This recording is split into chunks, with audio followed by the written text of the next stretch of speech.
Artlist.io.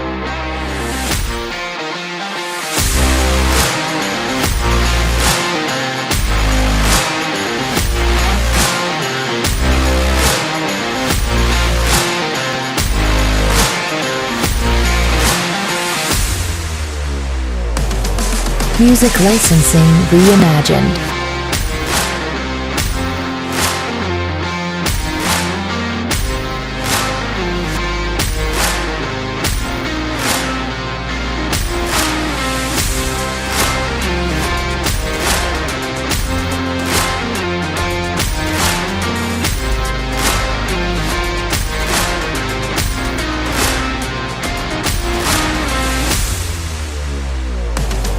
Artlist.io.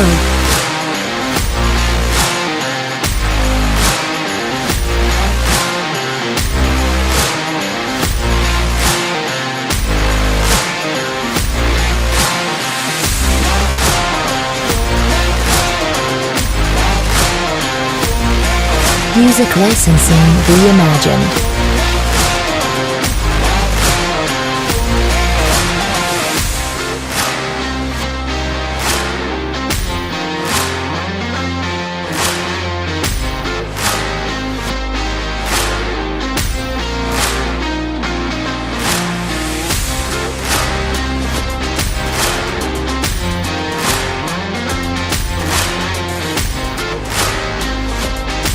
Artlist.io.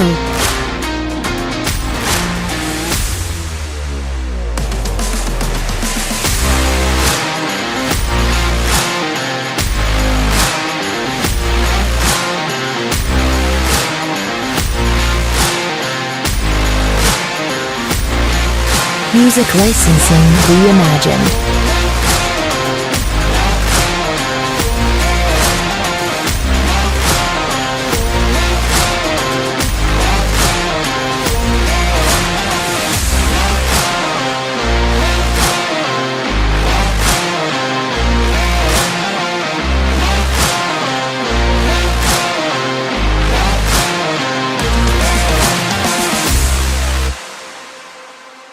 Artlist.io.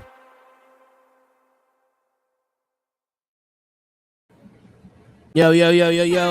The pistachios are nothing to fuck with. What's going on, everybody? How y'all doing tonight? It is fucking Wednesday night. You know what that means?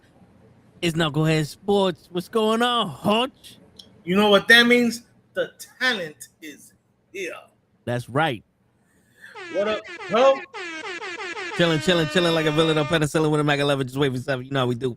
Welcome back from the vacation. Appreciate it. Shit. But what's going on, man? We missed some shit, man. I mean, there's a lot of shit that's going on, especially in the NFL. Word. But real quick, though, I want to mention something because before I went on vacation, I watched Max Holloway and Charles Oliveira for the BMF title. And that fight, Charles Oliveira took him down and held him down the whole fucking fight. He couldn't submit him, which shows the ground game that Max Holloway has. But the question I want to ask you, Hutch, okay, is because they bring this up. Do you think that the BMF championship should have its own set of rules? Because one of the things that they were complaining about, and Daniel Cormier was also talking about this. He thinks if you're gonna be fighting for the baddest motherfucker title, y'all niggas need to throw hands. You can't be doing this, holding motherfuckers down and keeping them down and not doing nothing and not hurting each other. Shit. I normally don't agree with DC, but on this one I agree with him. It's called the BM. F title? Yeah. Baddest motherfucker. You can't be the baddest motherfucker if you're hugging a nigga. Yeah. No disrespect to Charles, because if I was in the ring with him, he probably fucking light me up. I don't know. If you're fighting for the baddest motherfucker, title, I want to see some hands being thrown. You know, Yeah. I know Max Holiday usually does it in the last 30 seconds of the last round when he's usually fighting whatever. When he wants to sit in the middle of the ring and say, "Yo, let's just throw." That should be the whole fight. It's like, yo, you're supposed to be the man. That means you can take a punch and hit and you can take a punch. You know what I'm saying? And throw a punch. You know what I'm saying? Yeah. Like, you're not afraid of being hit. Now, again, I'm not saying that Charles Oliveira was afraid of being hit. I know his game is usually, takedowns and shit like that. I get it. But for this title, this should, as a matter of fact, for this title, there should be no ground game for more than a minute. Yeah, I mean, if you can't slap a submission hold in a minute, referee needs to stop and tell both motherfuckers, "Yo, stand the fuck up." Sorry. Yeah, I think there should be like instant stand-ups. Like, you take somebody down, and if you can't transition up, yo, stand back up. You know what I'm saying? Because not for nothing, this is just me thinking. I'm fucking Max Holloway. Charles Oliveira comes. I'm trying to bang. My man instantly takes me down. He's trying to hold me down. I'm defending the thing, and I'm looking at the ref like, yo, my man. And the ref don't want to do nothing. My only instinct is then fuck it. Then I just tap out, walk out of the fucking ring, and be like, there you go. There goes your baddest motherfucker right there, just holding me down. I'm not doing this. I'm not doing this. Cause now you just gave a pussy a way out.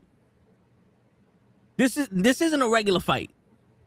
If this was a regular MMA fight for the world title or the actual like mixed martial arts fight, I get it. I'm in there. I trained for this.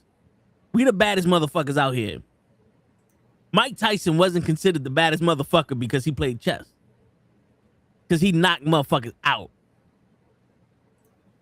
He had that ruthlessness in him. You know what I'm saying? Ruthlessness in him. Yeah, you know what I'm saying? Like, my man was ready to kill motherfuckers out here. And I get it. You know what I'm saying? But yes, again, normally my views are very different from DC, but on this one, I'll give it to you. We need, as they would say, stand and bang. Yeah. Throw some hands. Or if you want to watch on YouTube, put two of the highest level jiu-jitsu artists in there. Make that fight. Yo, this fight was built on the hype that Charles Oliveira banged and Max Holloway banged. And Charles Oliveira instantly went and took the takedown. And not for nothing, I'd have been on some no. Pick the shit up. And if I was a ref, I'd have been like, yo, dude, I'm going to disqualify you. Keep doing this shit. Right, like automatic. Be like, no.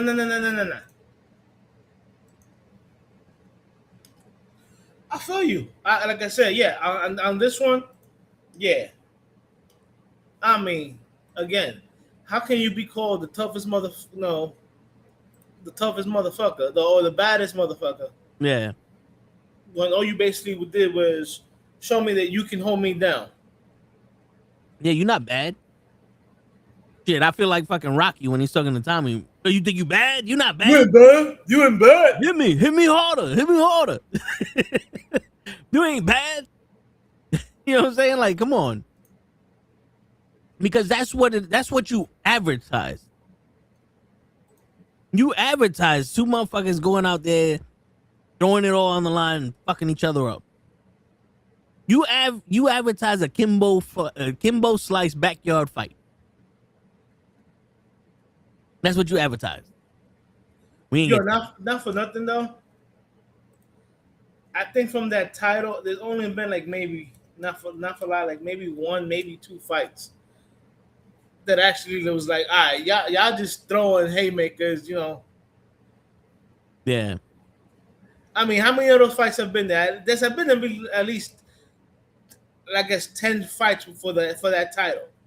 And truthfully, it's only maybe one or two where you be like, yo, they actually stood there and just threw bows at each other.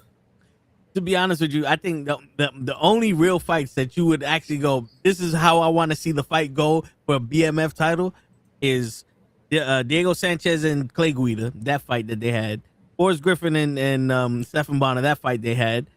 Rampage and that other dude that they were just fucking slanging and banging. And Robbie Lawler and Court McGee, not Court McGee, GSP's guy, Roy McDonald. Okay. Those fights were like badass motherfucking fights.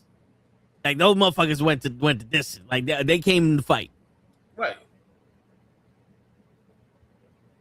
But now you hear the UFC is talking about they're not paying for the teams to travel. Well, so you don't pay the winner enough money. Yeah. Let's cut the crap. All right, you'll pay a certain individual the money, but not everybody. Yeah. And now you're not paying for the teams? Oh, so you guys want to be bankrupt?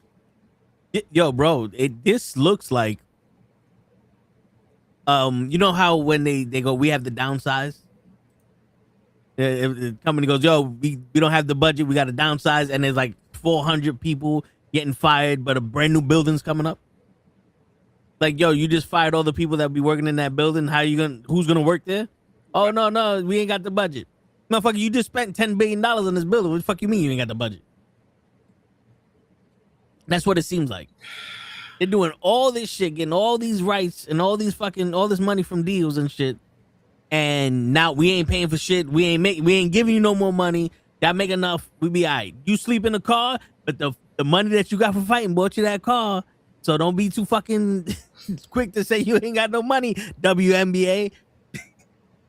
Yo, again, was it Lito Rush that said? It's like, yo, my man, I don't make enough money wrestling for the WWE to wrestle for the WWE. Word. You know what I'm saying? Bro, I know Dana White don't care no more. He already made his money. You know what I'm saying? Mm-hmm. And I think he sold it at TKO or whatever. Who he sold it to? Zuffa. What are y'all motherfuckers doing? You're killing your own product. So you bought this product from Dana White at the height of it. You know what I'm saying? Dana's like, yo, I got paid. Yeah, he got what, $1.2 billion or some shit like that? Like I can stay on and do the bullshit and take a salary from you guys, but I already got paid. Yep. But let's not pay the fighters. Now let's not pay for the teams to travel. But then again, you want to talk about having fights at the White House? For free. You know, the funny thing is those fights are not sanctioned, apparently. I mean, the way it looks, by the time this fight is supposed to happen, we might not have a White House. But what's up, normal guy? Leon. And Leon, right? Yeah. Yeah. Welcome back, guys. I mean, our current idiot in the White House is selling everybody out the fucking, you know what I'm saying? He sent everybody out. So, shit, that White House might not be ours by the time this fight happens. It might belong to my dude from North or South Korea, whatever his name is. Kim Jong. Yeah. Yeah. You know, bro, it's sad. Yeah. You are killing a sport that so many people fell in love with. Now, I've been watching UFC from I'm old people. From the very first one where they didn't have a weight class. Yeah. You know what I'm saying? It was pure chaos. You had a 350-pound dude fighting a 185-pound dude, and don't sleep. You would think that the 350-pound dude would come out the winner. No. The 185-pound dude won the fight because he knocked down the dude and kicked him so hard his tooth went flying. Yeah, Bro, I was around during the first ones, but I wasn't old enough to ask to see them. But I remember seeing Tito Ortiz and Chuck Liddell the first time. I remember seeing Matt Hughes, even Ken Shamrock, because he just got out of WWE. That was after Dana bought it Yeah. and actually created weight classes. Yeah. Like I remember, dude, literally watching the very first ever UFC. The main event was a Gracie versus, I think it was a Shamrock. I don't know if it was Ken or Ryan. I think it was Ken. Right. You know what I'm saying? And and the Gracie that I saw fight couldn't weigh no more than 175 pounds soaking wet. And meanwhile, Ken wins this. He looked like when he was in the WWE. Big and brolic. Yeah. So,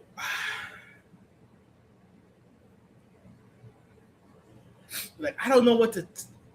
Like, you're literally killing the sport.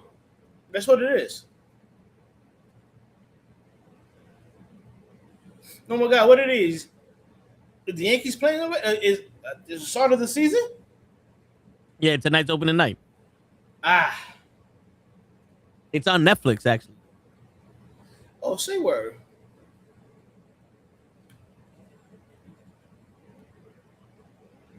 That's how you know I don't watch Netflix on my computer. This shit don't even have the fucking website ready. Oh, I don't. I'm watching it I just put it on my TV. But yeah, dude, yo, this sport is literally one of the biggest things going on in the world, and you're killing it right now. Yeah. Like right now, the Yankees are winning 5-0. Yeah, good. Like I thought, no lie, you guys they were killing it when they lost players, when they lost fighters, like Mighty Mouse and stuff like that, actual fighters. Yeah. You know what I'm saying? But dude, it's like, okay, how can we fuck this shit up even more? You know what it was? It's clear that they went to fucking to Zuffa, and it no longer became trying to make the sport the fastest growing sport in the world. It became, how can we make money? Because they got a shitload of money with Ronda, they got a shitload of money with Brock, and they got a shitload of money with Conor McGregor.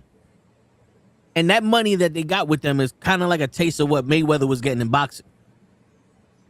So what happened? All of those standings went out the window. They started feeding Ronda Rousey fighters that had no business being in it with her. Conor McGregor was fighting people that didn't have enough time to fight him, and he was always like, there was always a long gap between his shit. He was always like, for some reason, fucking retiring or not retiring or some shit like that. The same shit with John Jones. Brock Lesnar fucking he had 3 fights. He came back and he didn't have the fucking test for USADA. Like, there was a lot of shit going on here that's like, yo, this is some questionable shit y'all doing. And then they get sold to Zuffa, and now where's the ranking systems at? Like, they're not, it's no longer fucking number 2 getting a title shot. It's dead ass like, who can make the most money here? Because we have a heavyweight championship that changed hands like 7 times in the last fucking 2 years because the title keeps getting vacated. How many times did we have a fucking interim heavyweight champion because of John Jones, or because they couldn't get a fight for Stipe, or because this guy got hurt or some shit like that? And yes, 100%.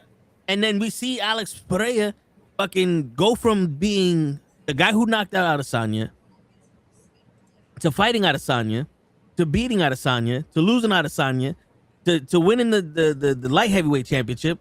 And I'm over here like, wait a minute, where's the fucking welterweight title being defended? Where's the fucking heavyweight title being defended? Where's the bantamweight? Like, I'm watching a title division go through like fucking almost generations of rotation. before I see a title shot for another fucking title. Like, what happened here? This almost feels like they're doing storylines in the WWE, and they're just like, all right, what's hot right now? Let's just stick with this shit. So basically, what you're saying is they're just throwing shit on the wall and see what sticks. Yeah, pretty much.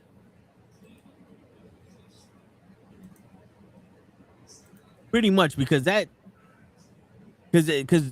part of the reason why I stopped watching the UFC, because it's like, yo, I'm not privy to who these fucking fighters are anymore.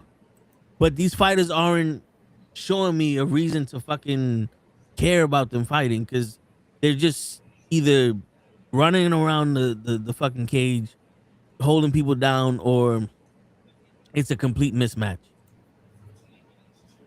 And then when you finally do get a fighter that you're like, oh, this guy's dope, what do they say? Oh, he's not ready. He's not ready. Like Padley, Pumley, the guy who looks like Owen Hart. Right.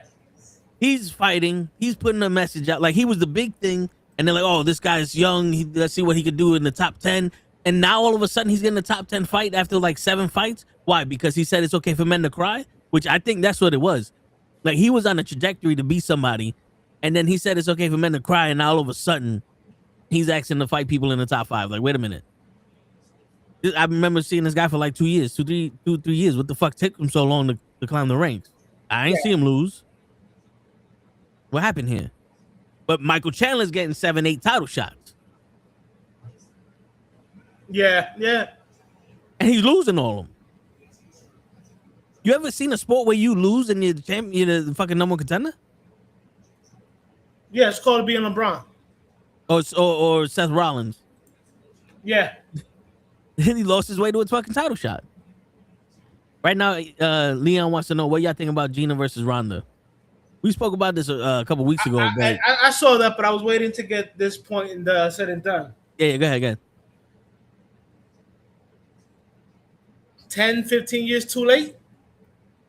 Yeah. Way too late. Did you have anything to add on to what I was saying before I switched subjects? My bad.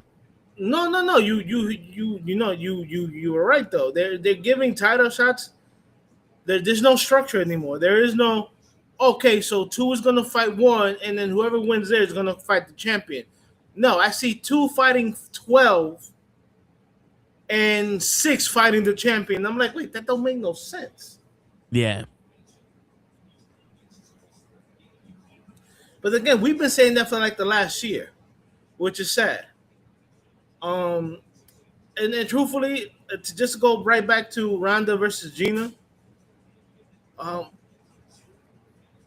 if this would have happened back, I would say even before UFC, we would have, because I think Gina did Strikeforce, right? Yeah. And Elite XC. Right. She was never in the UFC, right? Nope. She actually stopped fighting before they made the women's division. I think she had beef with Dana. I think so too. Because I believe that the first women's fight was supposed to be Gina versus Cyborg in the UFC. That's what they wanted, yeah. But I think Dana was like on some, like, now if I put it, it's not gonna be like the main event, and we're like, everybody's like, no, that's the fight we want to see. Yeah. But you know what the issue is with Dana is that Dana's the type of person that talks shit about stuff, whether he knows it or not, or whether he thinks it's a good idea or not. Because when women's fighting happened in Elite XC, he was talking so much shit about women's fighting. I think that's the reason why her and Cyborg had problems with Dana. Yeah. And like, then when they, like, this shit is not gonna go anywhere. Yeah. And then when they, struck back to defend themselves, I remember Dana was talking about how Cyborg looked like a man. He's on steroids. He's a cheater. All this other shit. And then Tito was her manager, and he's stupid, and blah blah blah, and this and the third. And I don't know specifically what was said with Gina, because that wasn't publicized enough for me to hear it. But I'm pretty sure Gina's like, yo, you're talking shit about women and we're world-class athletes. But then Ronda comes out, and all of a sudden, he's like, I can make money with her. Let's back this train. Right, because let's cut the crap. Cyborg, not your typical, woman. Yeah. You know what I'm saying? Gina, while she's white, not your typical woman. Rhonda, and you can send this to her because I really don't give a shit about this woman. She looked like a regular fucking Karen on the fucking streets of everywhere, whether it be New York, California, anywhere. She looks like a child that started going out with a gangster, and now she thinks she's hard. Yeah. Well, her fake intensity ass face. Yeah. But that's what I'm saying. Like, she looked like she can, like, literally, you can just grab any woman off the streets, and that would be Ronda Rousey. Yeah. Real quick, Leon, Bellator was bought by PFL for less than $100 million in 2023. So now it's been consumed by the PFL, the Professional Fight League.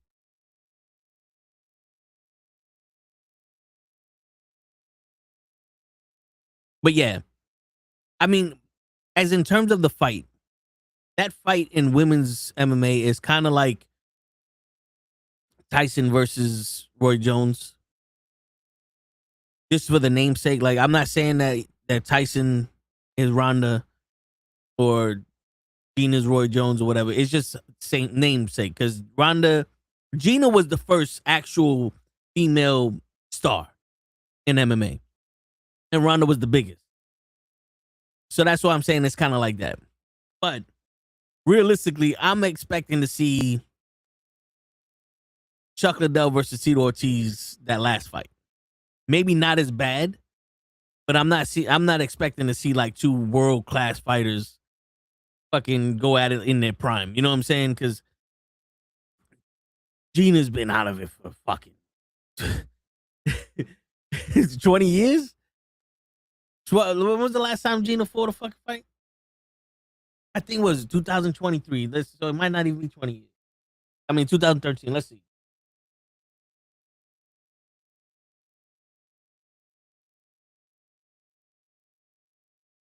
$2009. It's 2026. It's 17 years ago.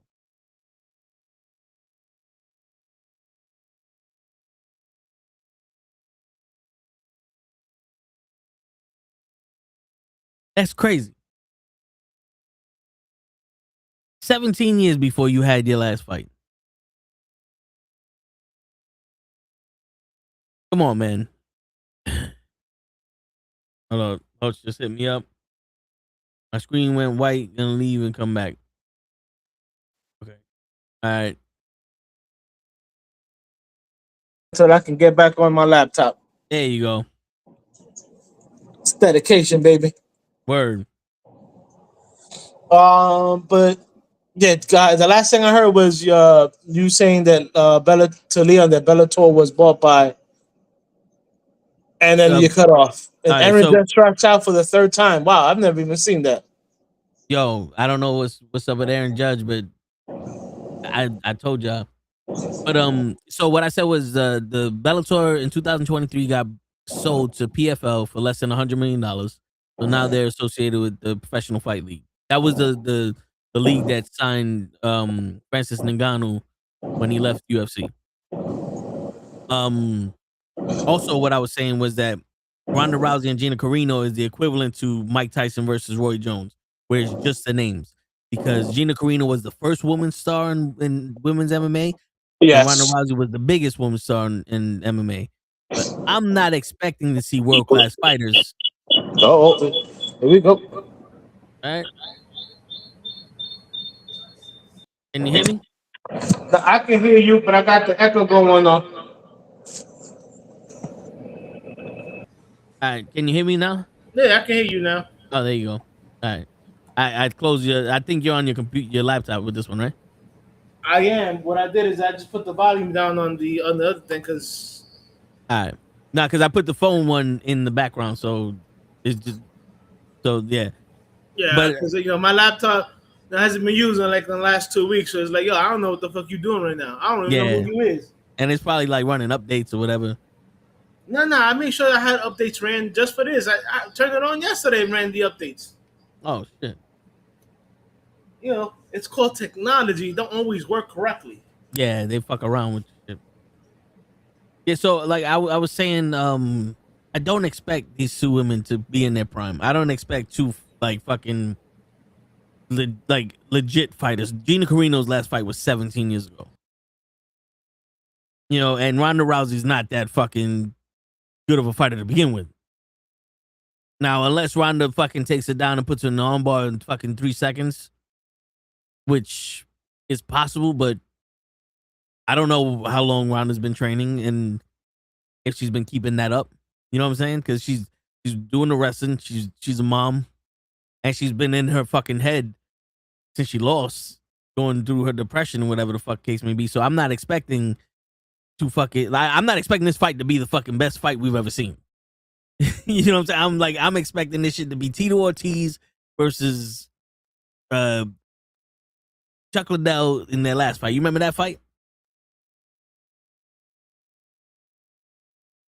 Hold up. Me back on. All right, there you go. There you go. Right. No, I actually said I said Tito Ortiz versus Chuck Liddell like in their last fight. Yeah. But yeah, I mean, look, you said it. Gina's last fight was 17 years ago. Yeah. You know what I'm saying? She looked like she stayed in shape because she's done the action film star shit. You know what I'm saying? Yeah. Oh, and I mean, and even when she was doing the MMA, she was more of a striker. Ronda Rousey was never a striker. I keep telling people, like, I don't know who put that shit in her head that she's a striker. Bitch, you're not a striker. We seen you try to shadow box and you hitting yourself with your bicep. Yeah, she's fucking knocking herself out with her fucking shoulder. Like, I don't know what the fuck you look. Lord Jesus, I don't know what the hell you talking about when you say that you was throwing. You know how to throw punches. Yo, you do not know. You do not look like you know how to throw a punch. Word. Yo, you know who else looked like he didn't know how to throw a punch? Not to change the subject. Alberto Del Rio. I saw that. That was like, hold on, wait. You could beat up women, but you can't box. Like, wait, what happened there? First of all, it took me a minute to actually, because I'm like, who that? Like, I saw the name, but I'm like, that don't look like no Alberto Del Rio. I know. Yo, where he looks bigger. He looks bigger. He had the beard going on.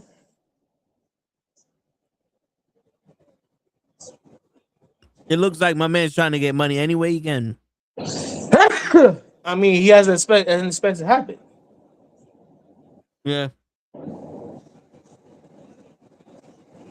But you're right. Yeah, you can hit women, but you can't throw one punch. Word, yeah, man. He was throwing little paws at motherfucker. Yo, I saw that. I was like, what the fuck is that? Like, how do you say that you want to be a professional boxer and you throwing punches like that? Word.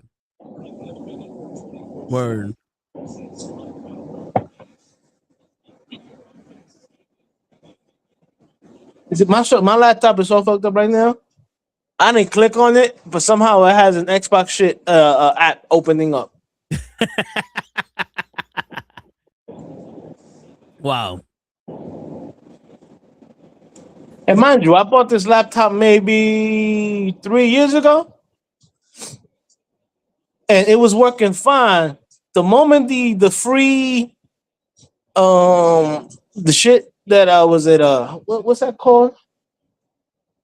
Antivirus? Yeah. The Norton shit, as soon as that shit ran out, all of a sudden my computer's been having issues. You might want to put on Windows Defender. I mean, motherfucker, at this point, I need some Avengers Defender. Word. But it's all right. We're going to find some way how to do this show. Word. I see you in here with your laptop, but I don't know. Nah, I'm just gonna restart my computer because I have an Xbox thing opening right now. I'm like, why is it even opening up? I didn't click on this. Shit. But that's all right. But I yeah, hear dude, you. like,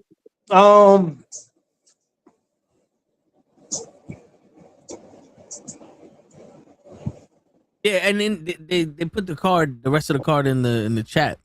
So, Mike Perry's supposed to fight Nate Diaz. Francis Ngannou's supposed to fight some dude, and then Junior Dos Anjos is supposed to fight some other dude. And like those are the only people that I recognize. And I think the dude that knocked out Mighty Mouse in one championship fighting is fighting. But other than that, I don't know who else is fighting. But this is supposed to be on Netflix. So, do you think that this is gonna be a good card, or do you think that this MMA, if they keep this shit up, is gonna be a contender for the UFC? I know what they're doing right now. They're bringing out some of the old school names, right? Yeah. And that's what they have right now. And it looks like they're mixing it up with people that you don't know. And, Yeah. and I think what's going on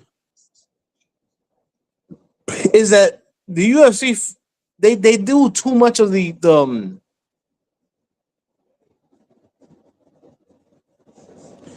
I won't call them pre-fight fights. Like the prelims or whatever you want to call them. Like prelims. Like I remember the prelims were literally an hour before the fight. You know what I'm saying? And you got to see it.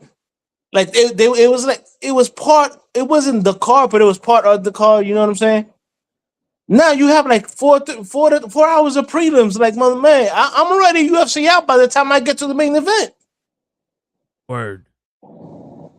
This card is May 16th. Yeah.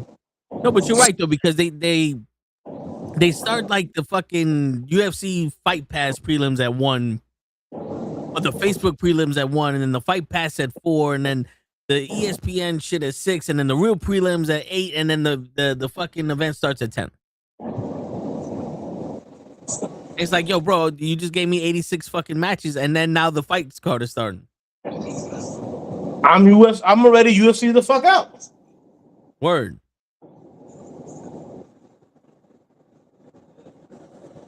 Yo, what happened to we're gonna give you an hour of prelims. You know what I'm saying? And then like the first card might be the first fight on the card might be 2 dudes that you have never heard of, and that'd be the best fight. Yeah. You know what I'm saying? But now it's like, yo, you're giving me the whole fucking day, dude, and I'm not invested in any of these guys. Word. And you do a horrible job promoting them. Right. Horrible fucking job promoting them. I'll tell you this. I would tell you this. There is more promotion for the WNBA than any other fucking thing that I've ever seen. Dude, I completely forgot WrestleMania was April 19th. You don't never see when the fucking the MMA is on. You don't know who's fighting what. You have to go to the website to find that shit. Some of the fucking wrestling events, we don't know when the fuck the pay-per-view is. The fucking I know that the baseball was on tonight because Netflix had that shit all over their website, but you don't see it anywhere, like on YouTube or advertised anywhere. Well, you see, not for nothing. This is why I'm gonna be real. Nobody really watches TV anymore, which is why you have commercials on Netflix now. Remember when Netflix first started out, there was no commercials on Netflix. No. You know, there was no commercials on Hulu. There was no commercials on Amazon. But most people don't have cable. Most people stream everything. Like me, I don't have cable. I stream everything. Why? Because I don't need 350 fucking channels of the same shit Meanwhile, you're charging me almost $200. Yeah. But here's But like you said, they haven't figured out how to actually promote anymore. yeah. Because think about this. Let's say there's 500,000 people watching this game right now. Right. You know what I just saw? BetMGM, Bud Light, Levi's jeans, and some other fucking advertisement. Oh, shop Fanatics experience, and then fucking some MasterCard shit, and Bank of America and Visa, all over the field. That's what I'm seeing. I don't see not one UFC. When's the next UFC? Let's see. The next UFC is the fight night with Adesanya versus whatever the fuck this Saturday. I don't see not one fly for that. You're telling me that you couldn't get that shit on the Yankee game? Right. To go into like one of those things like Budweiser where it's just a pool that flips around? Or you couldn't get that shit advertised on like ESPN fucking radio? Or be one of those fucking ads that happens on YouTube? You know what I'm saying? Like people pay, like we're in an era now, if you pay enough money, you could be successful. Like if I had enough money to buy followers and to buy viewers, I could be one of the top fucking creators on YouTube. And people actually do that. Yeah. So with these companies that have billions of fucking dollars, they're not advertising for shit.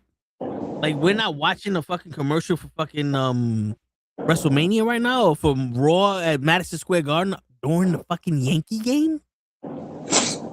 Right. Monday Night Raw is at Madison Square Garden this Monday. And you know how I found out? When Bailey said something on Raw. Yeah. Yeah. And think about that. I'm watching Raw. And I'm hearing Bailey say the next week we're at the Garden, the most famous arena, and she got booed. That's what triggered me. Like, oh shit, they're gonna be at the Garden next week. Bro, it's not advertised. It's I remember if the WWE was coming to the Madison Square Garden, bro, you heard it everywhere. You know what I'm saying? Like, even like nowadays, like you see posters in the subways for like nothing. Like I remember in the subway, I used to see posters for, WrestleMania, upcoming WrestleMania, like so much stuff, and now you're like, I got a poster here for a shoe website. Yeah. You know what I'm saying? Yeah. But look again. I watch I didn't even watch all the Raw because I fell asleep because that's how horrible Raw has been. Yep.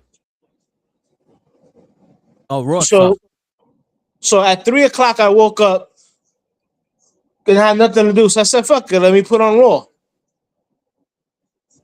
And that's when I found out that at 3:00 in the morning is when I found out that fucking Raw is gonna be at the Garden next Monday. Yeah. Yo, and get this. You watch Raw, right? And the only thing I can tell you from the commercials that happen on Raw is that Subway has a fucking $3.99 deal.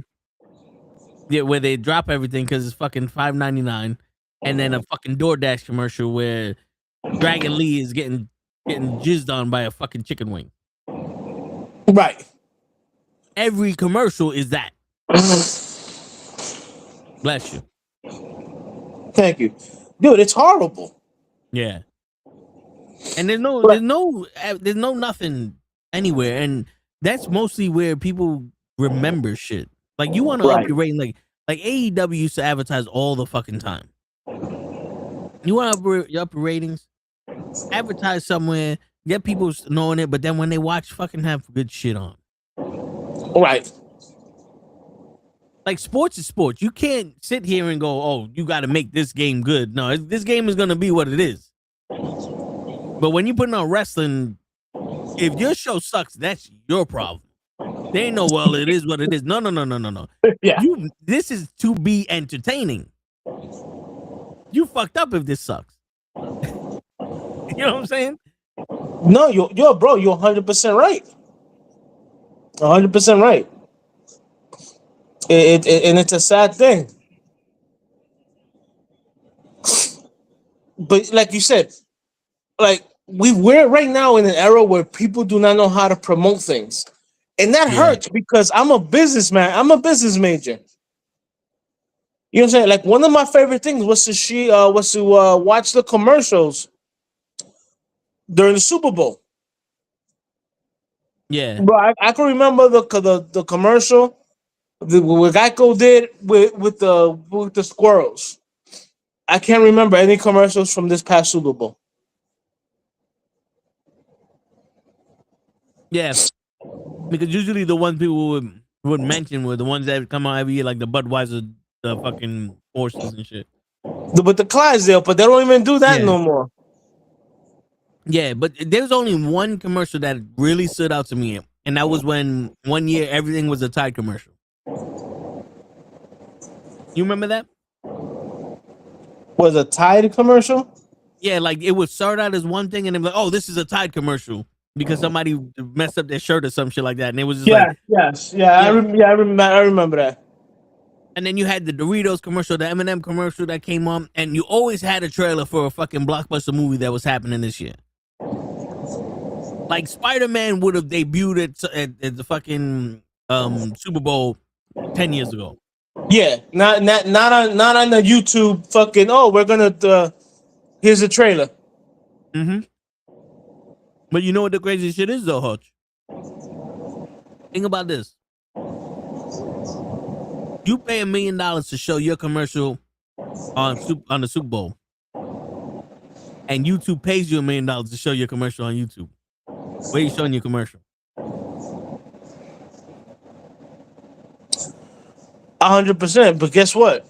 I know there's a lot of people on YouTube now. The Super Bowl is still the fucking show that the most people watch almost every year. Oh no, for a fact. Like I know last year's Super Bowl. I don't mean the one just passed. I'm talking about like literally legit. Last year's like the Eagles Chiefs game. Yeah. Even though people were tired of that still had higher ratings than most shit. Now this past Super Bowl was one of the most watched Super Bowls ever. And the commercials were fucking horrible. Yeah. You remember that one that was like a fucking karaoke shit for the Backstreet Boys? Yes. I was in DR and there was like 200 people watching this shit with us. And all of us was like, what the fuck is this? We all thought that they changed the channel on us. Yeah, like it's not their shit is not even creative anymore either. Word. But this is what's killing things nowadays. UFC doesn't promote their shit or doesn't know how to promote their shit. You know what I'm saying? Yeah. I'm sorry, fucking. I loved Raw on USA, and for the last couple of years, I couldn't watch it. Like I'm happy it's on Netflix and I can watch it now. But it's like now nobody besides the point that it fucking sucks. Yeah. It's like now nobody like watches. Like you watch Netflix and you watch Raw, and then the moment a commercial comes on, you walk away. Yeah. And you want to know why you walk away? Because you can do the exact same shit that I just did, or I have been doing, where I start watching Raw and I fall asleep. And then when I wake up again, if Raw is over, I can go back on Netflix and rewatch that same Raw that just happened. Yep. And without the commercials. Correct. Shit. Yo, real quick, Leon goes, not to be off topic, but Bobby Lashley was an amazing fighter in Bellator. Go back and watch his fights. I remember watching his fights. He was pretty good, yeah. Truthfully, there's only been there was no Bobby Lashley didn't do good. The two fights that I saw Batista in, he looked like a monster. Lesnar was hit or miss. You know what I'm saying? Yeah, he got. I understand that when he fought Overeem, he was just getting off of sickness, and Overeem, hit him with a liver kick. You know what I'm saying? Yeah. But for the most part, ex wrestlers who've gone into MMA have not looked bad, with the exception of CM Punk. What are you talking about? CM Punk looked like he was the best wrestler turned MMA fighter. Look at him now. He could fuck up 4 people at once now. But that's for tomorrow. I'm not even whatever, bro. I'm gonna let that one slide. Yeah, I don't know if you're gonna be on tomorrow, Hutch, but tomorrow we got some shit to talk about. Well, before we go into more sports, Yes, I do have to say this. All right. Why is the AEW copying WWE now and bringing in Ronda Rousey? Like, yo, she's not for the sport, bro. And she comes in right away. She's against Tony Storm. I don't know. Like, if you need to bring somebody in and put her against the best, that way the best can make her look good, then she isn't any good. You know what I think it is? Now, I need you to stay with me, Hutch. With all disrespect, Ronda Rousey, I think Ronda Rousey's a fucking cock jumper. She'll jump on the cock of anybody that's willing to handle her, right? So when Bellator and all that other shit was going out of business, Dana White was like, "Yo, we can make you a star." She jumped on his cock. And she got knocked out, and WWE's like, "Yo, we can make you look like that monster." She jumped on the WWE's cock. Remember, she was all up, like, loyal to all of them. The minute she got knocked out, the UFC sucks. The minute the fans started booing her, WWE sucks. They let go of her. They didn't renew a contract. She hates the WWE. She hates the UFC. Right? Now all of a sudden, the fighters don't get paid. You know who says that? Jake Paul. Jake Paul is the fucking guy who's running the MVP promotions. So now Jake Paul he's always been going after the UFC and Dana White, trying to pick his fighters and all other shit. So now she's saying the same shit that Jake Paul's doing. And what happens because now? Jake Paul's always been a clout chaser. That's what he is. That's what he does. Yeah. He's a clout chaser. But get this one. Now she's going up against the UFC, and she just got hired by AEW. I wouldn't be surprised if Jake Paul didn't fucking put that in there. Didn't help that acquisition from AEW. You know what I'm saying? Because she's also saying now, fuck you to WWE. But the problem is, Ronda Rousey, in my eyes, and I'm pretty sure in your eyes and many people's eyes, ain't shit. Right. So when you go to AEW, I don't give a fuck. When you go fight somewhere else, I don't give a fuck. This does not show you are rebelling or going against anybody. Like, in her head, she's probably a one-woman coalition against the UFC and against the WWE. And in my head, she's a little fucking girl who needs to be in the spotlight somehow. Truthfully, to me,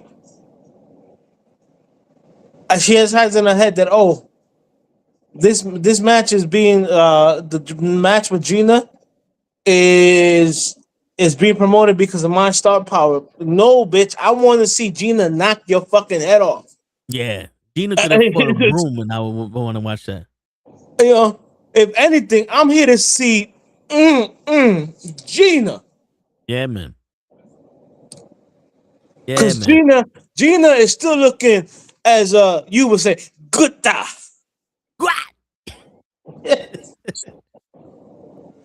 I'm not watching this fight to watch you. I'm watching this fight to see if you get your head knocked off your shoulders. Word. Just like I've always watched your fights. I want to, when Holly Holm co-cocked you with that kick, I was on my feet clapping like if I was Shia LaBeouf. You know what I'm saying? Do it. when Amanda Nunes lit you up, and I heard your corner talk about no, you're doing good. You can, yeah, you can throw punches with her. I was like, all right, all right, Nunes, please put out her misery, and that's exactly what Amanda Nunes did. Like Ronda, you're not good. I'm sorry. Like you said, they fed you a bunch of fucking of people that weren't ready to fight. Like the only one that I would say that might have been like a fighter might have been Misha Tate. But everybody else, I'm looking at and I'm like, yo, besides Holly Holmes, you didn't really fight anybody that's a striker. They kept throwing Yeah. people. They kept throwing people to you who do what you do. You know what I'm saying? Yeah. Which is no submissions and shit like that. They never gave you somebody who's going to knock your head off. No, it's true. And then when they did, you got a head knocked off. Twice. And we enjoyed it. Yeah, very much so. Very much so. I think I'm back. Nice. Down it, ladies and gentlemen. There we go. All right. Let me leave this.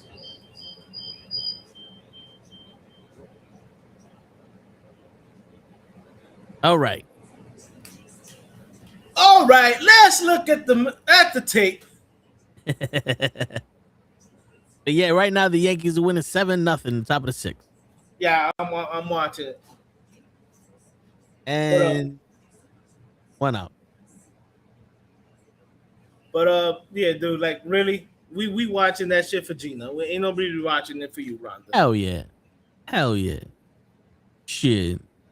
It's the only reason I'm watching it. If Gina wasn't on that card, I wouldn't watch none of that shit. I mean, I might want to see Dos Santos. I was a big Dos Santos fan. True, but you know, to be honest with you, the PFL, I don't know how to watch that. I don't know where that shit comes on. One Championship Fighting comes on Amazon, but they suck at promoting that shit also. So like, and Demetrius Johnson is fighting them. We're noticing a trend. People don't know how to fucking promote. They don't know how to promote nothing. And Demetrius Johnson, I don't think fights no more, so I don't care about the One Championship Fighting. So now I'm like, the only reason why I watched the UFC is because I got the Paramount shit, and it's free to watch it now with the Paramount shit. So now, did you get Paramount to watch UFC? That, and also, you know, you got the Tuscan King, and there's a bunch of shows that I'm watching on that shit. Like, I'm making use of that app, not just because of UFC. Okay. Like, you're like, I got this, so I'm gonna use this shit. Yeah. Right now, me and my brother started watching the Mayor of Kingstown on that shit. Okay. That's actually kind of dope. That series.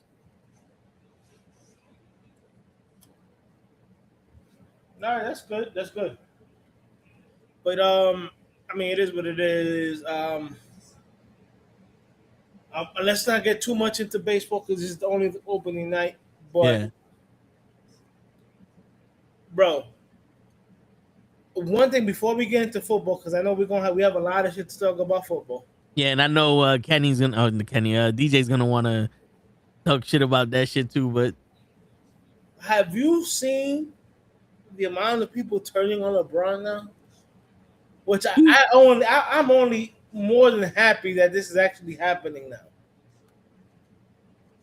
Like I'm watching like, because I watch a lot of the YouTube shit, like when I'm going to work and shit like that.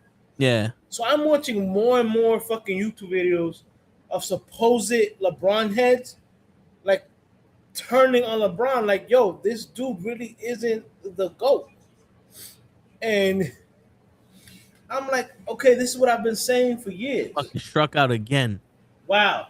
This is the first time I've seen Aaron Judge strike out 4 times.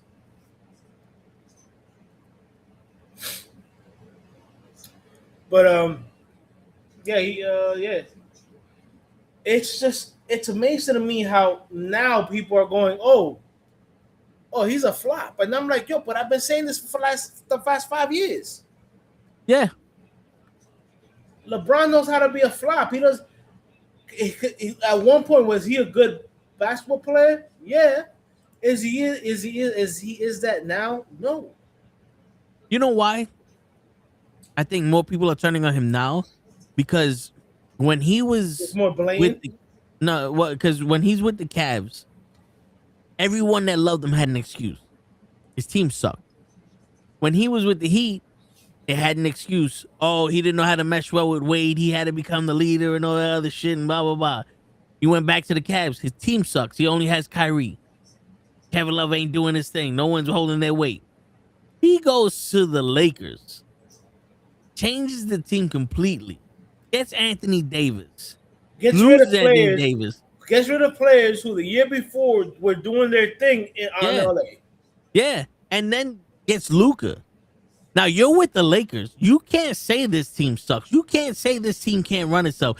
This is the fucking Los Angeles Lakers. That's like you being on the New York Yankees, bro. There's no hiding behind the team sucks or they're running, the organization sucks. No. You got one of the best players in the league and you traded him for another best player in the league. And that was a magical fucking trade. No one knows how that trade got pulled off. The owner of the fucking team that traded the motherfucker don't know how that nigga got traded. Right. That's how fucking crazy that trade was. The owner of the fucking team, the owner of Luka's team didn't know how they got rid of Luka. Like, how the fuck is Luka not on our team no more? And now people are like, well, shit, we ain't got nothing to hide behind no more.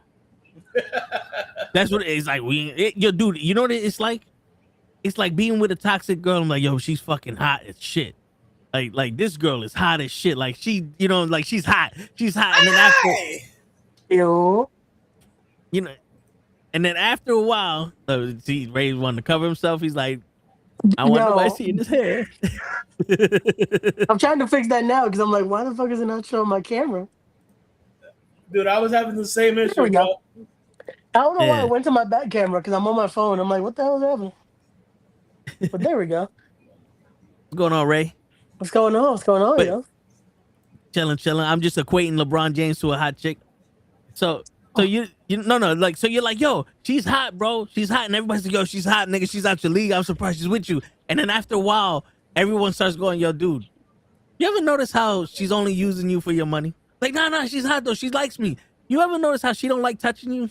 Like, have y'all had sex? No. Y'all did anything? No. And then you see her with another nigga, and now all of a sudden, this bitch is a whore. She only used me. It's like, yo, bro, I've been telling you for the past 20 years. You should have never married her. I fucking objected during the wedding. Why didn't you fucking hear me? like what the yo, fuck? she was wearing Crocs to the wedding. Yeah, like, bro, she was literally sucking dick before she walked down the aisle. I showed you the video. What didn't you understand? And now all of a sudden he's like, no, I knew for years she was horrible. Like, no, nigga, you didn't. You just don't have nothing to hide behind no more. She's no longer hot. Those 4 kids ain't yours. One's Chinese, nigga. One's Chinese. Nigga's name is Chan. You can't spell Chan, nigga. How your oldest son Leroy got nappier hair than me? No, but bro, you right, bro. Bro, it's like, bro, we all done told you that she was cheating on you, and you was like, nah, she loyal, bro. I got video of her sucking my own dick. I fucked her just to show you she wasn't loyal. She's not loyal. Like dead ass. I don't even like her. You know what I'm saying? Yeah. But yeah, that's how nowadays. That's how people are feeling about LeBron. And you know why? It's all his fakeness, bro. And I've been saying it for years. I'm like, yo, how is he's faking being hurt? And not for nothing, the real shit was when he got like poked in the eye or got hurt, whatever, and he's doing this, and all of a sudden the camera seems like doing this, and he goes, oh. Yo, my guy was selling better than wrestlers, bro. Word. She should have been a wrestler, bro. Yo, because he be taking bumps and just, my bad. You looking? Oh. Bro, and not for nothing. I seen some of the videos where this man literally grabs the ball from a pass, takes like 3 steps, takes 1 bounce, and takes like 4 more steps. Ain't nobody calling travel. And I'm just like, bro, that was a travel. I seen this motherfucker swipe his Metro card and get on the goddamn train, and ain't nobody said he was traveling. Bro, I'm actually happy that people are actually starting to look at this shit. Yeah. Bro, I was gonna say that was a highlight the other day. My guy went half court, dribbled once. And they were like, "Oh, look what he could do at 40." It's like that's not a good thing. He can walk. My man took the A to the fucking to the E or whatever. I'm like, yo, my man.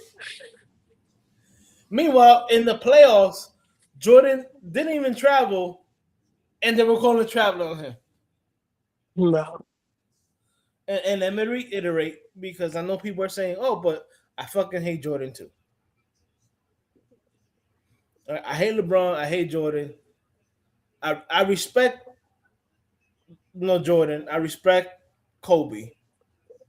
But when LeBron started doing all that fake hurt shit and the flopping, I lost all respect. I'm sorry. I cannot respect somebody. You're 6'8", a solid 248 muscle. You have like maybe 3% body fat. If that. You run into Steph Curry, who looks like Reggie Miller's body. I'm sorry, Steph Curry looked like he has a Reggie Miller body. Mm-hmm. Like there's no definition there. You know what I'm saying? And you're the one that goes flying? Like, bro, you missed the calling. You definitely should have been in the WWE. Definitely should have been in the WWE. What that fucking exaggeration you just did? And what sucks is that he's our age, well, my age, and he's leading this new generation's laziness. Now, listen, I understand. Not everyone grew up with parents, right? But I also know that if you went to school, there was an adult there. Yeah. Now, I went to a school in the South Bronx. For people who don't know, the South Bronx is one of the most dangerous spots in the Bronx. Yeah. Them teachers wasn't like, "Oh, Bandito, it's okay." They were like, "Get the fuck out of here." They fought you. Like, you can fight a teacher. Them teachers was strapped. Nigga, I almost fought a teacher. That motherfucker he did not show up that day. I told that nigga I was gonna fuck him up. He wasn't around. He made sure he wasn't there. Dude, I was hunting this nigga down. Like, you don't even know, Hutch. Like, I was ready. My man said, "Bonzo's ready." Oh yeah, yo, dude, I was like, where the fuck this cocksucker at? Dude, I went into his room and there was a niggas looked at me like, what the fuck? Was about to get it. Dude, yeah, because he already fought another kid, but the other kid was a little nigga.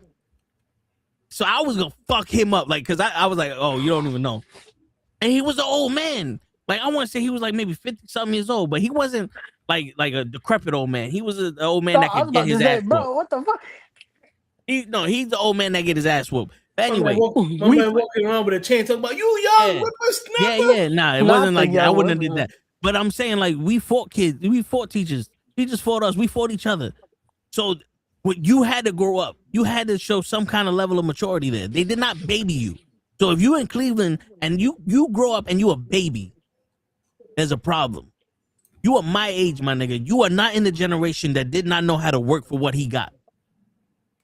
Even like I wasn't raised in the hood in the projects and none of that other shit. I was like, my mom was old enough to buy a house when it was still affordable. So I grew up in a house, but I still know what it's like to work for what I needed because there was discipline that was taught. And even in the streets, nigga, you don't get handed shit here. And that was the generation we grew up in. We grew up in the generation of we had to work for everything we had, and then life became easier. And this new generation now became little bitches. But how did you lead that? Like dead ass. If you called a foul in the park, in my generation, you was a bitch. You could have got punched in the face, nose bleeding, eye popped out your socket. You call foul, you a bitch. You fight his Yo. ass, you don't call a foul. I And mean, he's look, on the the floor only time we respected a foul call on street basketball is when we clearly saw the imprint of some dude's hand, whether it be on your hand, your arm, or your face. Then we'd be like, And "Oh even yeah, then- that was a foul." Even Yeah. then, it's one of those like, yo, just shrug it off. Like, be all right.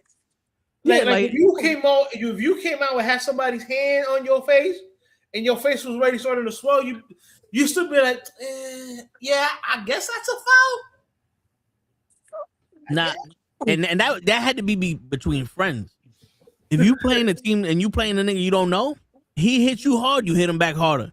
The minute you got that. As a matter of fact, you knew something was going down because all you heard was, "I bet." Yeah. Yep. Like that. Oh, that's how we playing. All right. That's how prison rules. Gotcha. Got you. Now I know how we playing. All right. Yo, just gotta be careful. Don't turn into that scene from White Man Can't Jump. I'm gonna go to my car. Fuck this. Fuck all you. I'm gonna go to my car, get my other gun, and I'll come back. I'm gonna shoot anybody who here. See, but that was an issue also when niggas like, oh, I'm gonna be back. Either I'm not there when you come back, or you not leaving. You got two options: either you run, or he gets permanently put down right there. There's no coming back. You ain't leaving. You can't come back. You ain't left. That part. No, for real, bro. You know what that meant? There was no surprise, nigga. I'm gonna be right back. No, you not. No, the fuck you not, nigga. No, the fuck you not, dude. I don't know how many times I'm gonna tell y'all this story, or if I told y'all this story before, but I'm gonna say it again. There was across the, like 2 blocks away from us, there was a fucking laundromat. 2:00 in the morning, homeboy is with some girl in the laundromat. Her boyfriend pulls up and says, "Oh, you want to fucking cheat on me? Wait right here, I'll be back." This nigga came back. I'm gone. This nigga came back. Those two assholes were still there. He pulled out a fucking samurai sword and chopped this nigga's head off. I am not bullshitting you. He chopped that nigga's head off with the samurai sword. Wait.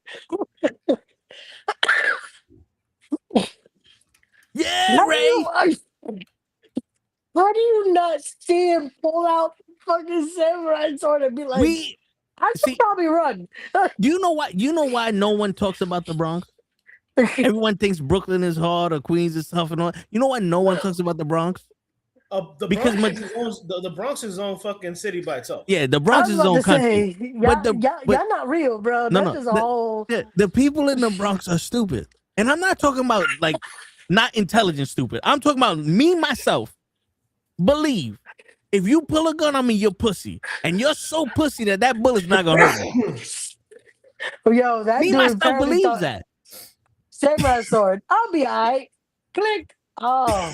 They're like, oh, this pussy pull out a sword. You better pull out the sword. You needed that sword to now your bitch ass is dead. Yo, if you didn't run, it's because you actually had a weapon yourself.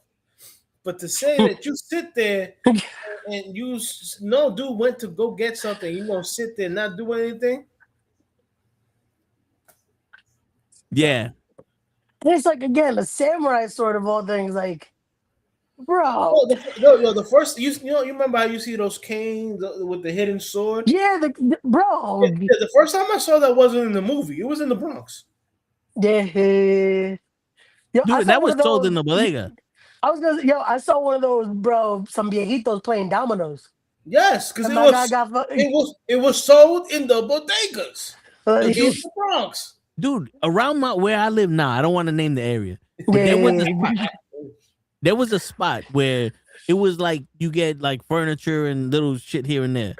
And in that spot, you could get nunchucks, the canes with the swords in it, fucking novelty samurai swords and all that shit. And it was like, oh no, this is just souvenirs. Nah, nigga, that shit was real. You know nunchucks are illegal.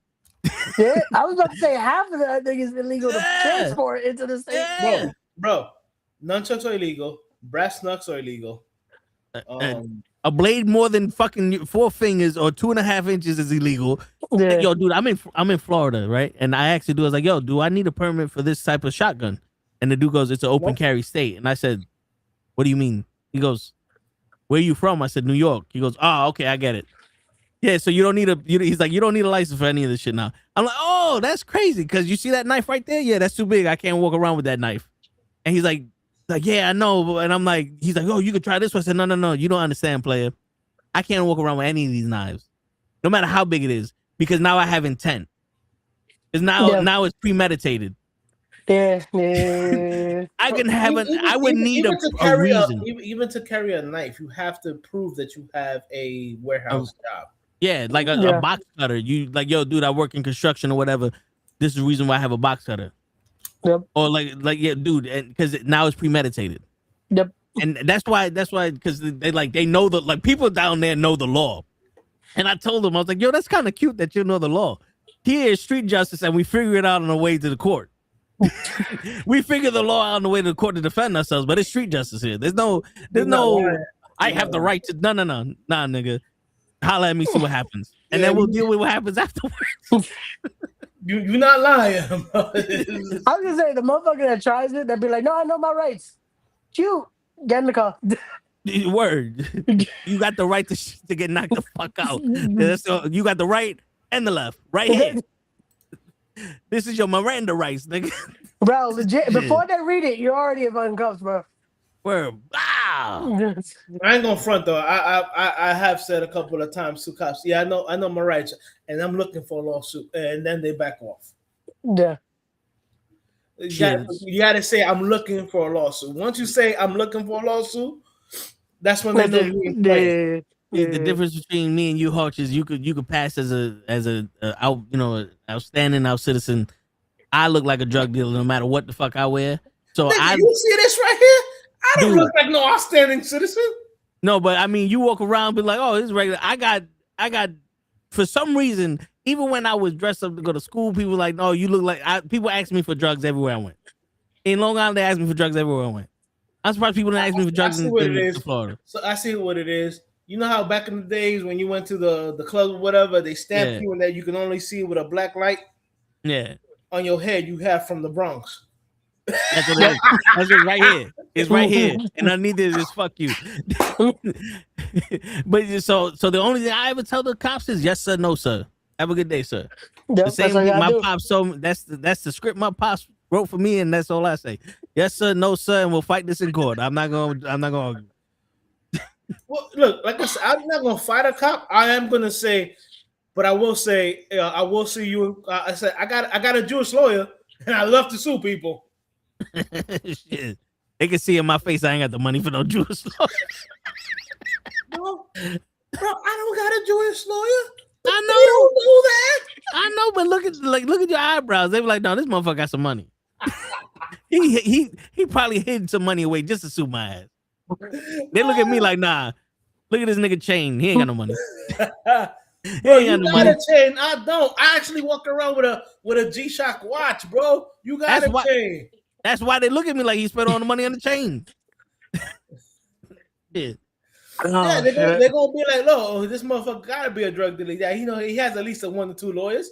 Bro, play it up, like Show you my time in this game. Yeah, and then they sprinkle some crack on my ass, and the next thing you know, I'm fucking doing 5 to 10. Nah, nigga, don't do that. That's 5 to 10. Word. And if anybody's going, we ain't talking about sports. That is a sport, running from the cops in New York. That's track and field right there.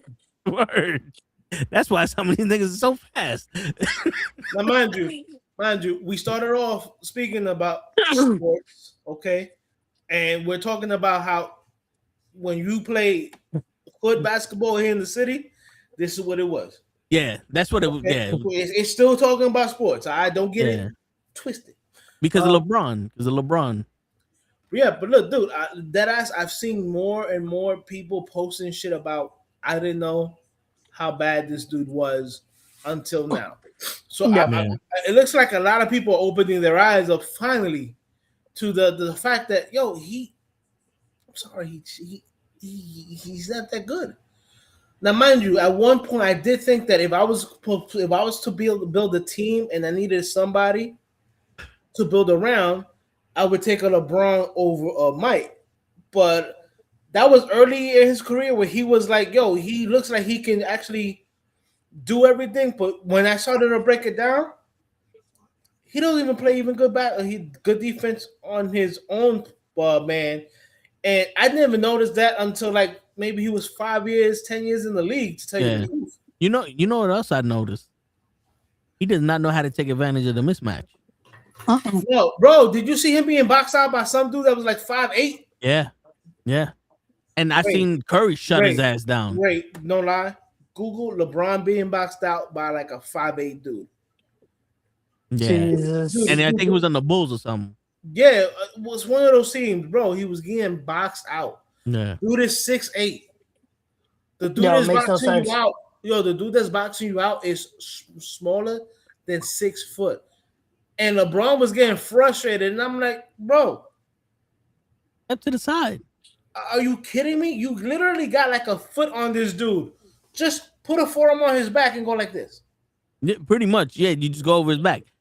But with the amount of force this guy would have to use to push LeBron back, step to the side, let that nigga fall on his ass. That's it. Basically, yeah. Yo, Ray, I'm telling you, just look it up and you'll be like,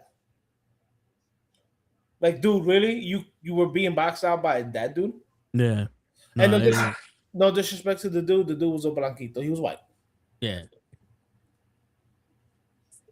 You know what I'm saying? Like, I'm like, yo, dude, for somebody who claims you're the GOAT, you getting boxed out by like a bench. He looked like a bench player, believe it or not.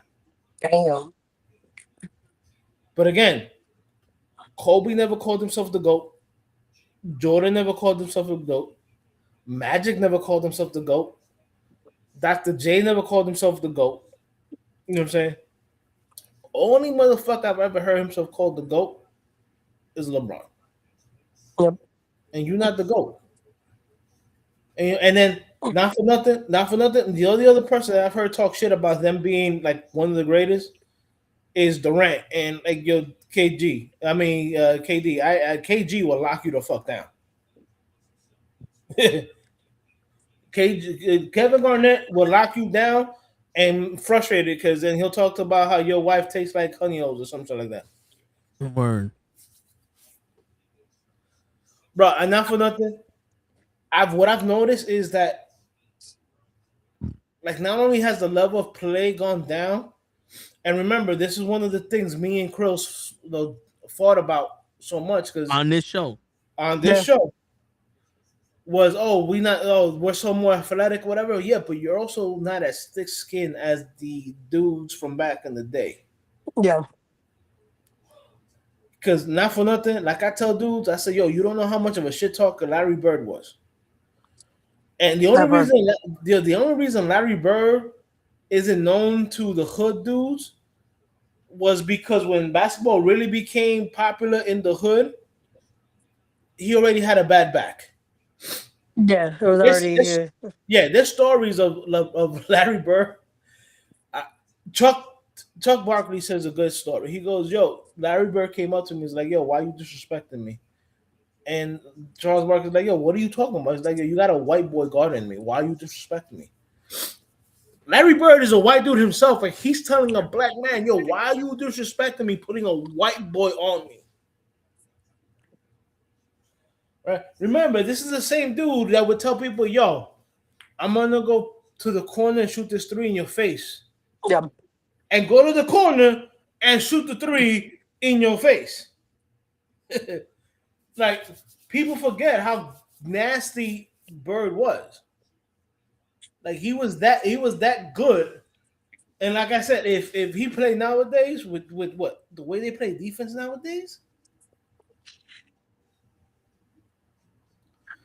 Again, was it Jordan? The way they play defense nowadays, Jordan in his prime will average 50 points.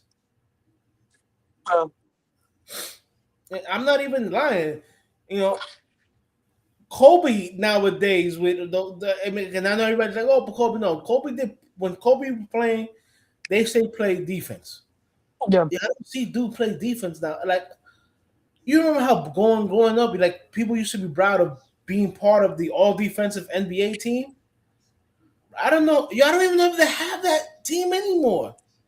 Like the all defensive team, I don't even know if they have that anymore. No, defense is becoming a lost art. Like it's everyone going for the 3 at this point. No one's playing the. Nothing, bro. It's Oh, sad. Nah, that's sad that nobody plays defense no more, bro. yeah. But Ray, today's opening day for baseball. Yep. Speaking of Get which, I was about get to get, check. get ready because Toe's probably gonna talk more shit about Aaron Judge because he just struck out 4 times in this game. Puñeta. Bro, I'm not even surprised anymore. Like that's the sad part. That like,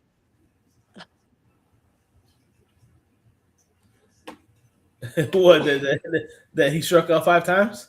bro, there's just like he can't come through at the end, and it's like now it's just okay. Can't do it at the beginning either, huh? Like when we need you, you choke. Like, Yo, not for nothing, but this is the first game I ever seen where he actually struck out more than twice. I'm not gonna bro, lie. He like, usually bro, he's usually hits the ball. at least, but bro, he got tired from playing the few games for the for USA, and now it's like he already came in tired to this. You know what? That might be a thing because that might be a thing. That could be. Not saying that it's an excuse, but that could be a reason. Yeah, You know what I'm saying? it Because shouldn't be. It shouldn't be, but I'll give him. I'll play devil's advocate. You know. Oh shit! You got Jacob Fatu there and Jay Uso. yeah, What makes sense? They're on Okay. Netflix. They're on Netflix, so and then San Francisco, and they from San Francisco, yeah. and they're repping San Francisco gear. Yeah.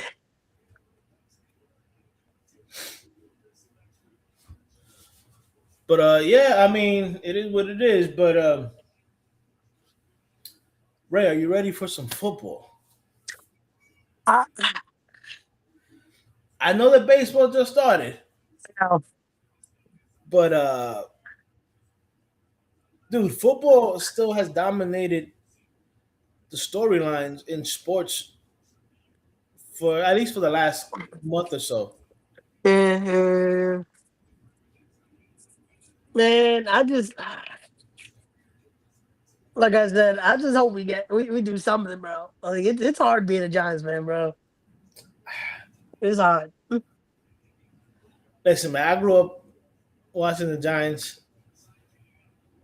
for 4 decades. Yeah. It ain't tough being a Giants. It ain't tough. Now being a Jets fan, Oh my god. that's tough. I'm sorry, Toe, but yeah, being a Jets fan is tough, bro. How do you guys trade for Geno Smith? You Nigga, drafted him. I have no idea. You drafted him. You kick him off the team. He has a good year, one good year with Seattle. Signs a big contract. Has a bad year with Seattle. A bad year with the Raiders. You guys, you had Justin Fields and you traded for Geno, and now you traded Justin Fields away, which I think, and I'm going to say this, I still believe Justin Fields is a better player than Geno. Dumb. Like, what are you guys doing? Like, can you like reach out to Woody Johnson and be like, yo, my man, what crack are you smoking? Because some of the moves he's allowing is just ridiculous.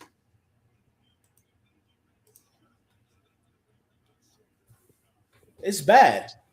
Like you trade for Geno, you trade Justin Fields away. One of the quarterbacks in the draft said, "No, I'm going back to school because I don't want to play for the Jets." Shit. That did happen, right? Yeah, Oh,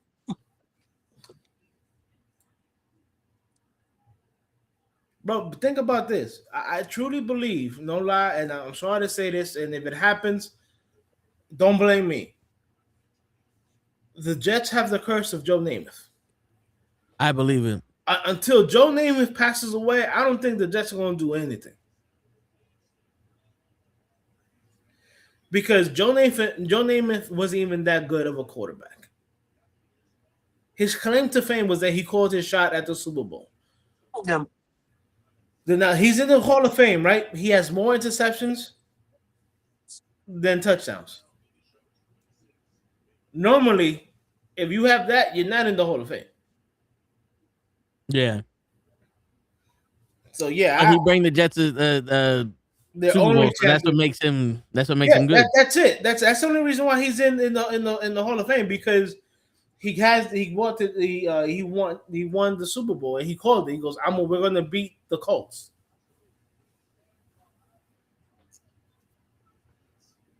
I believe it was the Colts. I think they were called the Baltimore Colts at that time. So yeah, bro, that was it. But I truly believe you guys are have the curse. You know how the Red Sox had the curse of the Bambino? Yeah. You guys have the curse of Joe Namath. I hear that. That's gotta hurt. Like I know Jet fan who I work with who's like, nah, man, I'm done with the Jets. And it's funny, he became a Raven fan, and I look at him now and I'm like, so how does that working out for you? Oh man. Think about it. He became a Raven fan because he loved Lamar and he loved John Harbaugh. And I'm like, how's that working out for you? Isn't Lamar like one step away from leaving too? I don't know.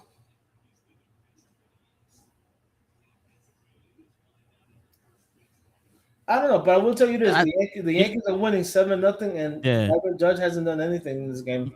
You know who might know? DJ might know. Oh shit!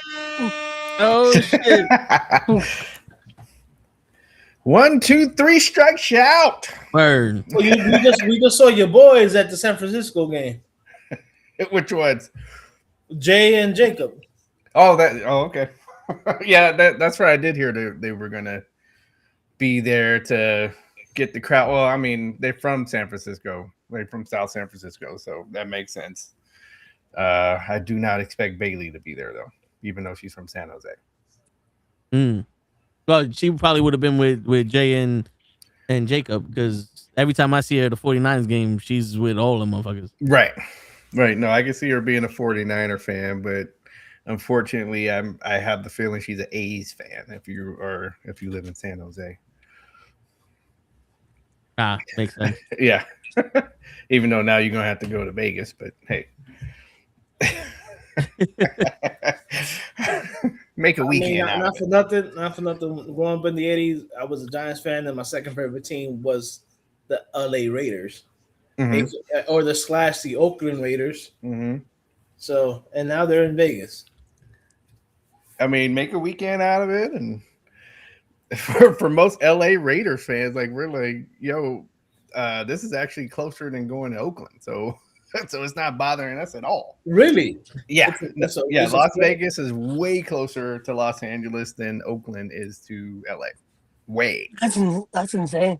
Well, I mean, Los Angeles is the whole fucking West Coast. Thank you. So that's like saying fucking Atlantic City is way closer to North Carolina to New York. Man, touche. I mean, like Toe was saying, when you understand how big how long the state is, like then you oh yeah. I remember like a few years ago, I visited some folks from my other podcast, and they lived in Connecticut, and then it just tripped me out that, okay, I've met him, flew to Connecticut, we hung out, and then we went to a meet and greet in New York in an afternoon, it was just an afternoon drive. I was just, what the, no. And we went through like 2-3 states on the way there, and I'm just like, nah, that's like California, that's a day. Now See, DJ, now you know why they call us the tri-state. Right. Bro, because you're gonna try to make it everywhere.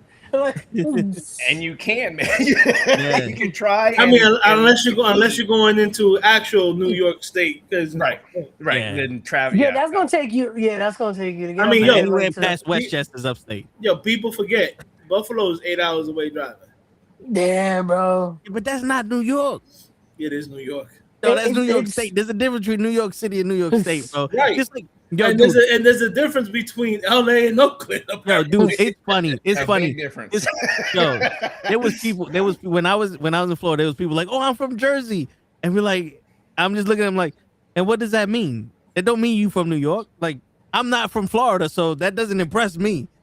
Jersey means you soft. Like, like I'm like confused. What am I supposed to be, a friend? Yo, what are we doing? Like, yo, I'm from Jersey. And fuck And? Jersey. Fuck. Like, what the fuck you mean, nigga? Yo, I don't mean If I don't hear you from the Bronx, I can give a fuck.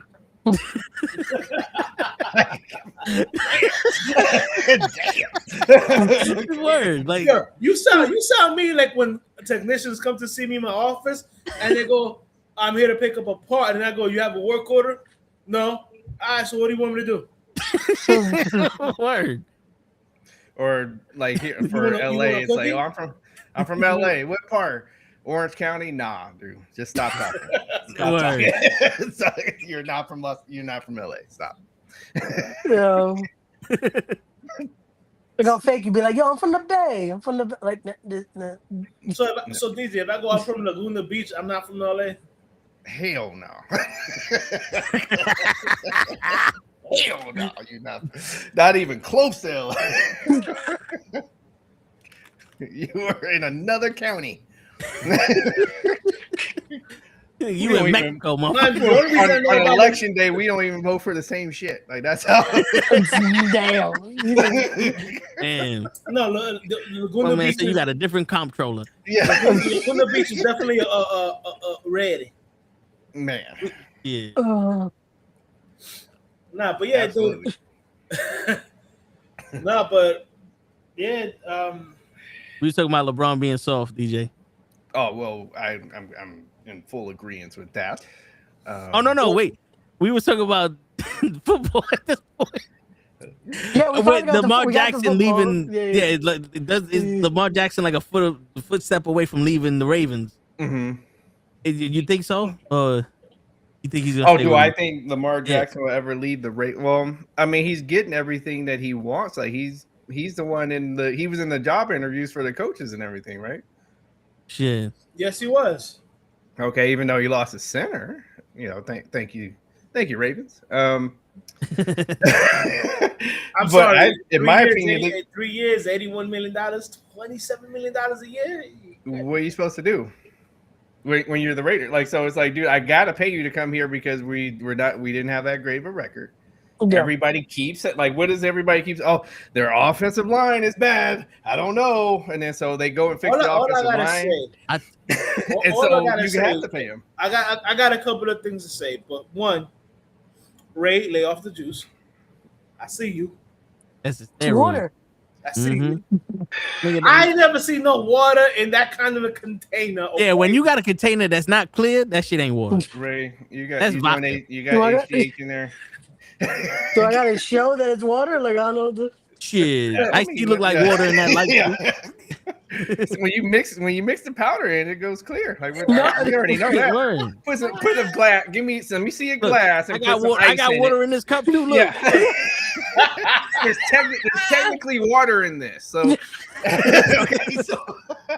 okay, let me see the ice in there, and then I bet you the ice goes to the bottom of the glass if you put. There was ice in this earlier, but now it's all Right. it's all melted. All right. All jokes aside, Mm-hmm. And while DJ How got a do you drink menu feel? out there. how do you feel making the Jets? That's a good thing. How do you feel making the Jets look stupid by trading Geno Smith back to them? What a fucking low blow. We was I bonding wasn't over even Ronda gonna, I Rousey. wasn't even gonna bring it up. because you're just as I wasn't even gonna bring you're it just up. as upset as I am about that trade. Yeah. I wasn't even gonna bring it up at all. I wasn't even gonna talk about it.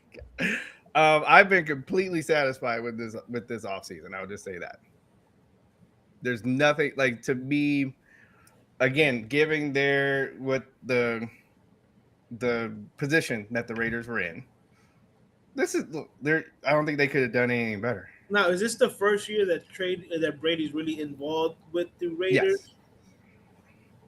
Yeah, him and Spytek finally got like because last time Pete Carroll had his say as well. Like, no, I want this guy and this guy, and it was like old guys that Right, Pete knows, right? Like he is like it was people that personally Pete knew is who he wanted on the team. All right, so you saw how that worked, and they're like, okay, Pete, Well, you're yeah, out because of I here. remember the only year Geno had a good year with Seattle was when Pete was there. So that's Correct. one of the reasons why you guys traded for Geno. Correct. So, and they're like, Pete, you're out of here, and take this quarterback with you, and take your son with you. I don't know where you're going to be coaching, but you won't be doing it. Yeah. So, Shit. Now I got a question for you. What did the Raiders get for that trade? we didn't like it was. We probably got a Coke washing machine. Yeah, and a 7th round pick, and we was like, yes, here, send the paperwork over. Write a check for 50 cents. We don't Hell, give a we're fuck. even paying most of the salary. We'll pay the salary. We're like, look, we'll pay you to take him. We'll pay the salary. Take him. That's how. And then hung up the phone real quick. Yo, but the crazy shit is though, it's like y'all ain't do nothing with Geno Smith when we had him, and then you get him back, and what do you expect to happen? We ain't protecting this motherfucker, right? And you traded away somebody that's a better talent than him, and Fields. Fields is a better talent than Geno Smith. Absolutely.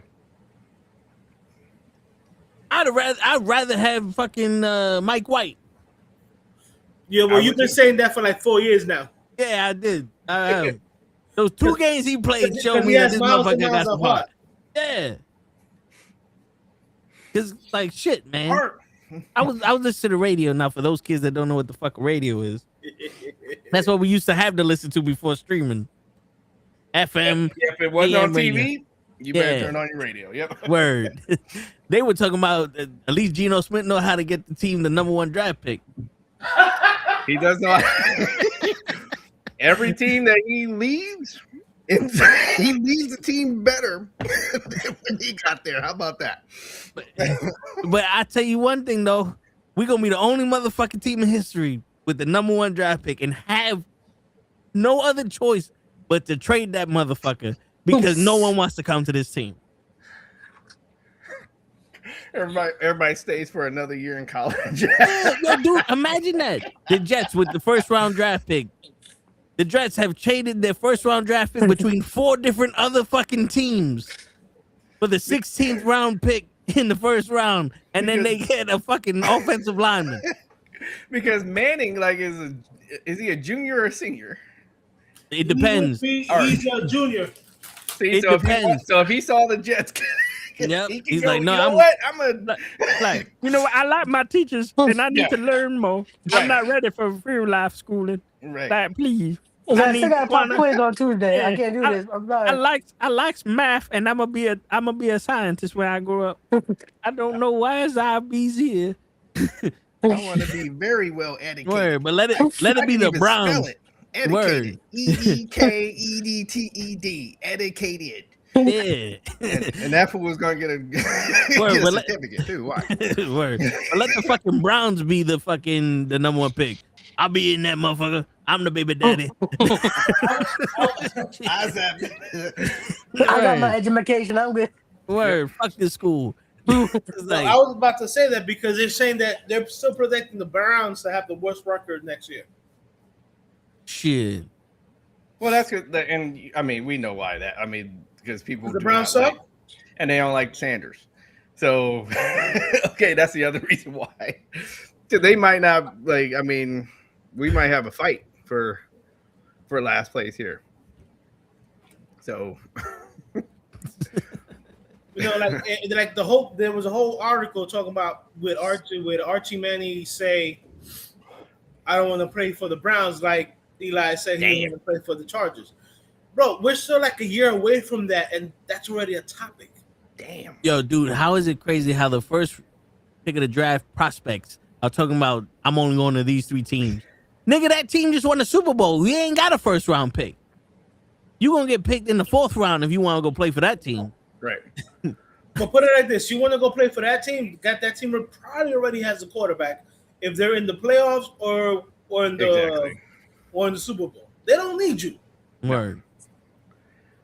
No, your best bet, like you guys are saying, get with the team that has a good defense that didn't make that just happened to not make the playoffs. Like they had like 8 wins and they were a game off or so. Yo, can't let's just say this.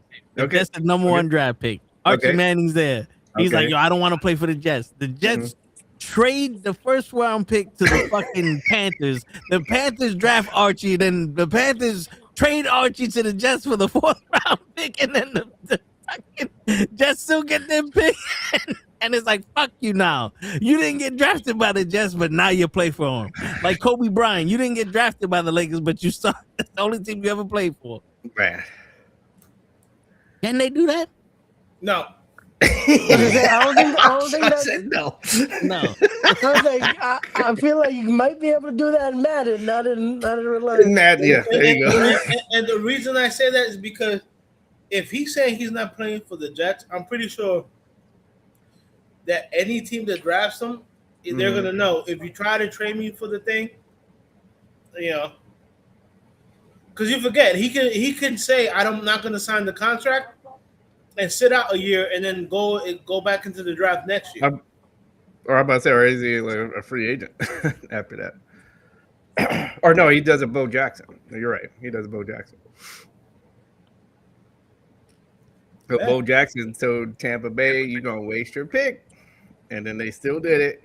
And he's like, "All right, I'm gonna go play baseball. You guys call me when there's another team other than Tampa Bay that picks me up." Well, I read the story behind that. The reason he told them, the reason he said Tampa don't waste your picks, because they lied to him. They fucked up his college eligibility because they didn't clear his visit to them to play. So it fucked up his senior year of playing baseball, which he was in college, which he was tearing that up. Like he was in the middle of about to break some freaking baseball records. And then they fucked that up, and he's like, all right, yeah. So I see what you guys are about. Don't pick me. Don't pick me. What a fucking error. Bro, did you see this shit? It's like, My bad, come on, bro. The shortstop for the Yankees, a slow ground ball came to him, and the motherfucker dropped it. Uh-oh. Yo, it rolled up his fucking wrist, bro. Yo, if we lose this game, I give everybody in that fucking stadium permission to kill that motherfucker. Damn. It's the first game of the season. We can't have this shit. It's 7-0. Bro, we 7 up. We Yeah, lose we this 7 shit. up right We now. lose this game in the bottom of the 9th. Kill that motherfucker. The We Giants don't need them. too. Like the Giants suck. So let's. What the let's fuck be I real. missed? Like the Giants. The Yankees just got an error. Like normally show everything. Yeah, pretty much. Yeah, Joe, I beat you to the show today. What the hell, bro? I'm not even supposed to be. Ray had another baby. Yo, Vex. Damn. I chose not to distract y'all today with my noises. Bullshit. Did you build the shoe rack?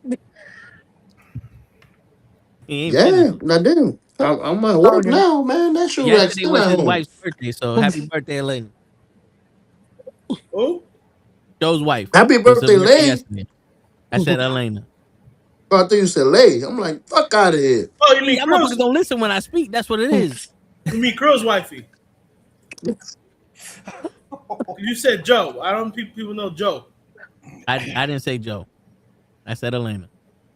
He said Elena. Yeah, thank you, DJ. I mean, I gotta tell you what I said. But All I heard was Joe's wife, and I'm like, I don't even know one. I said show. Show's wife. Okay. Yeah. This Damn, guy don't even want to acknowledge me. He's like, I didn't even gonna acknowledge you got a wife. He late. You missed so much shit. You missed your wife. Look, in my defense, motherfuckers is still paying fucking heat in my apartment. I'm here with right next to my AC. Oh shit. What's the Bro, what's you you guys' the weather AC like? guy. We're in the 50s, bro. Yeah, so it's summertime out here. Okay, Yeah. Yeah, We're it's in the- 45 degrees. There's no reason for heat. we're in the hundreds. Already? Damn. I'd have died. Yo, there was one day in Florida. It was like 82 degrees, and I'm like, nah.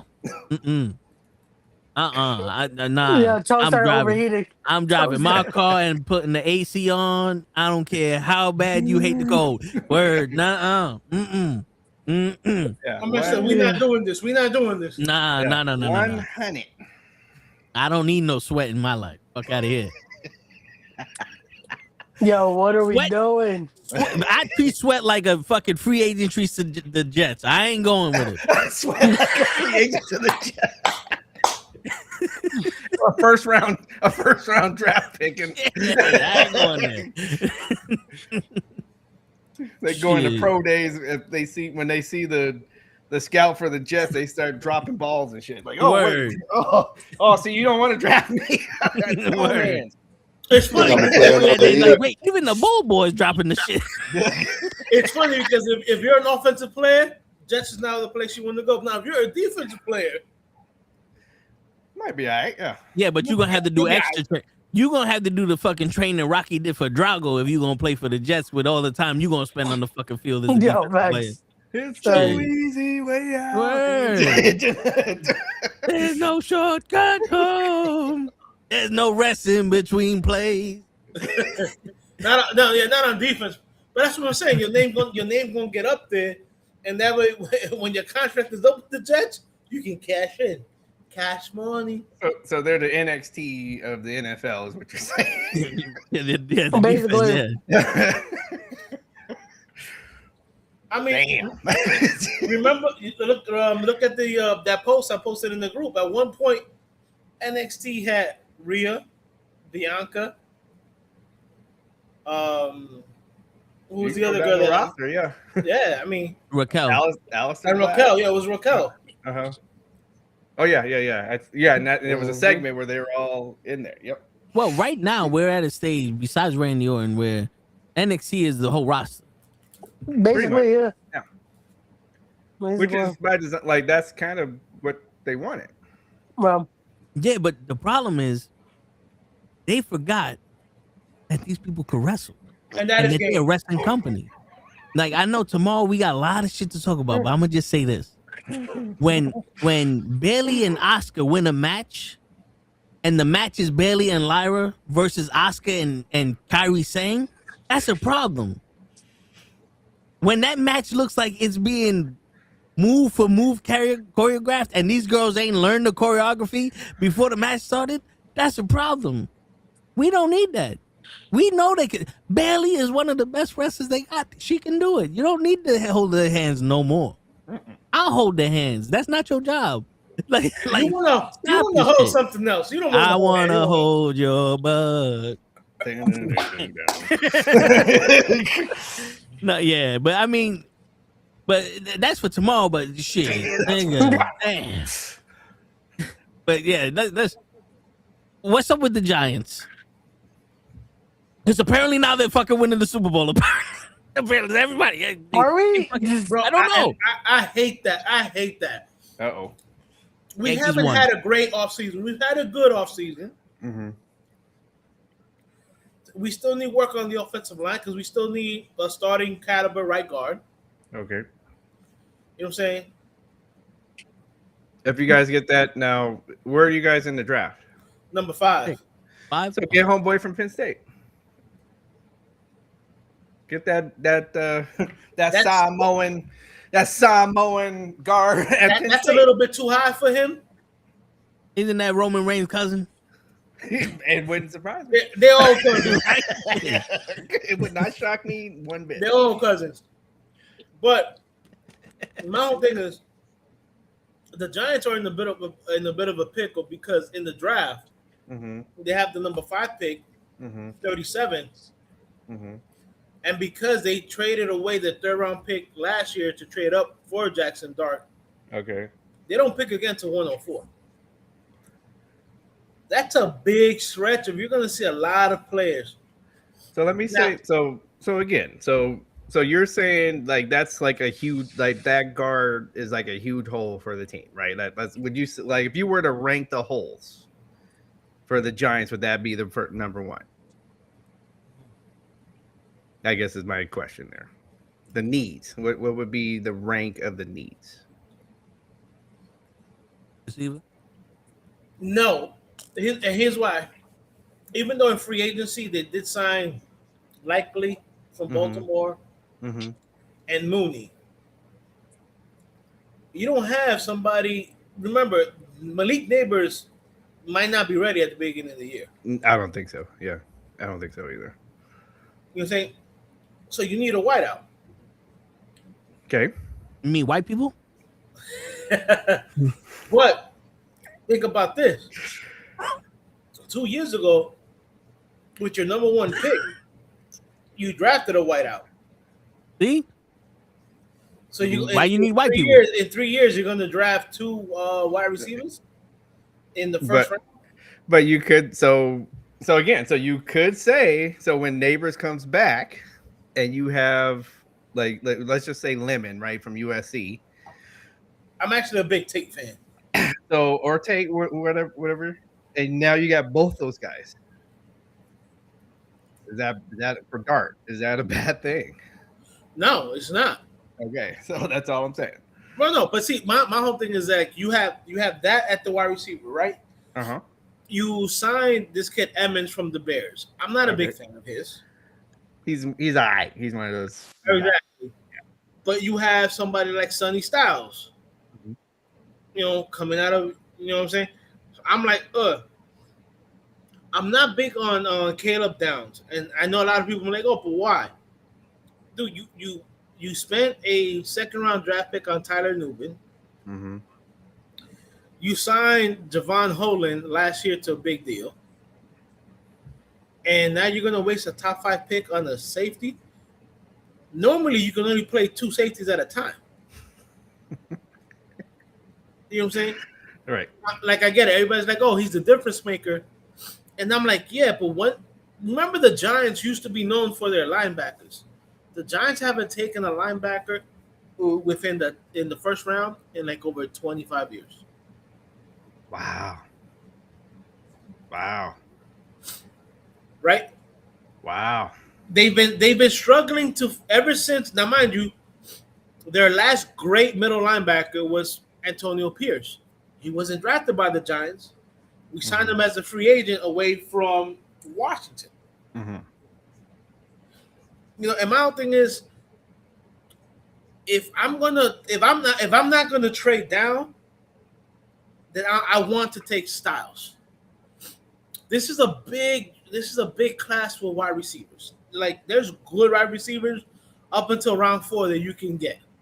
Okay. You know what I'm saying? They're gonna be a Robin to Malik Neighbors because Malik Neighbors is supposed to be your Batman. So this is your campaign for Styles is basically what I'm hearing here. Right. I would. Yeah. Now, mind you, if Styles is not there, then you have to trade the pick. And if you're gonna trade the pick, then I would go with the guard from Penn State. You know what I'm saying? Trade the pick. You sure he's gonna be there for where you trade? Well, it depends on where you trade down. Because as good as he is, he's projected to be taken in between 15 to 20. Yes. So let's say you trade down with a team at 13. I take him at 13. I about to say because basically when the Max Crosby trade was a thing. Yeah. So with the Ravens pick, everybody was saying that the Raiders are going to pick our boy.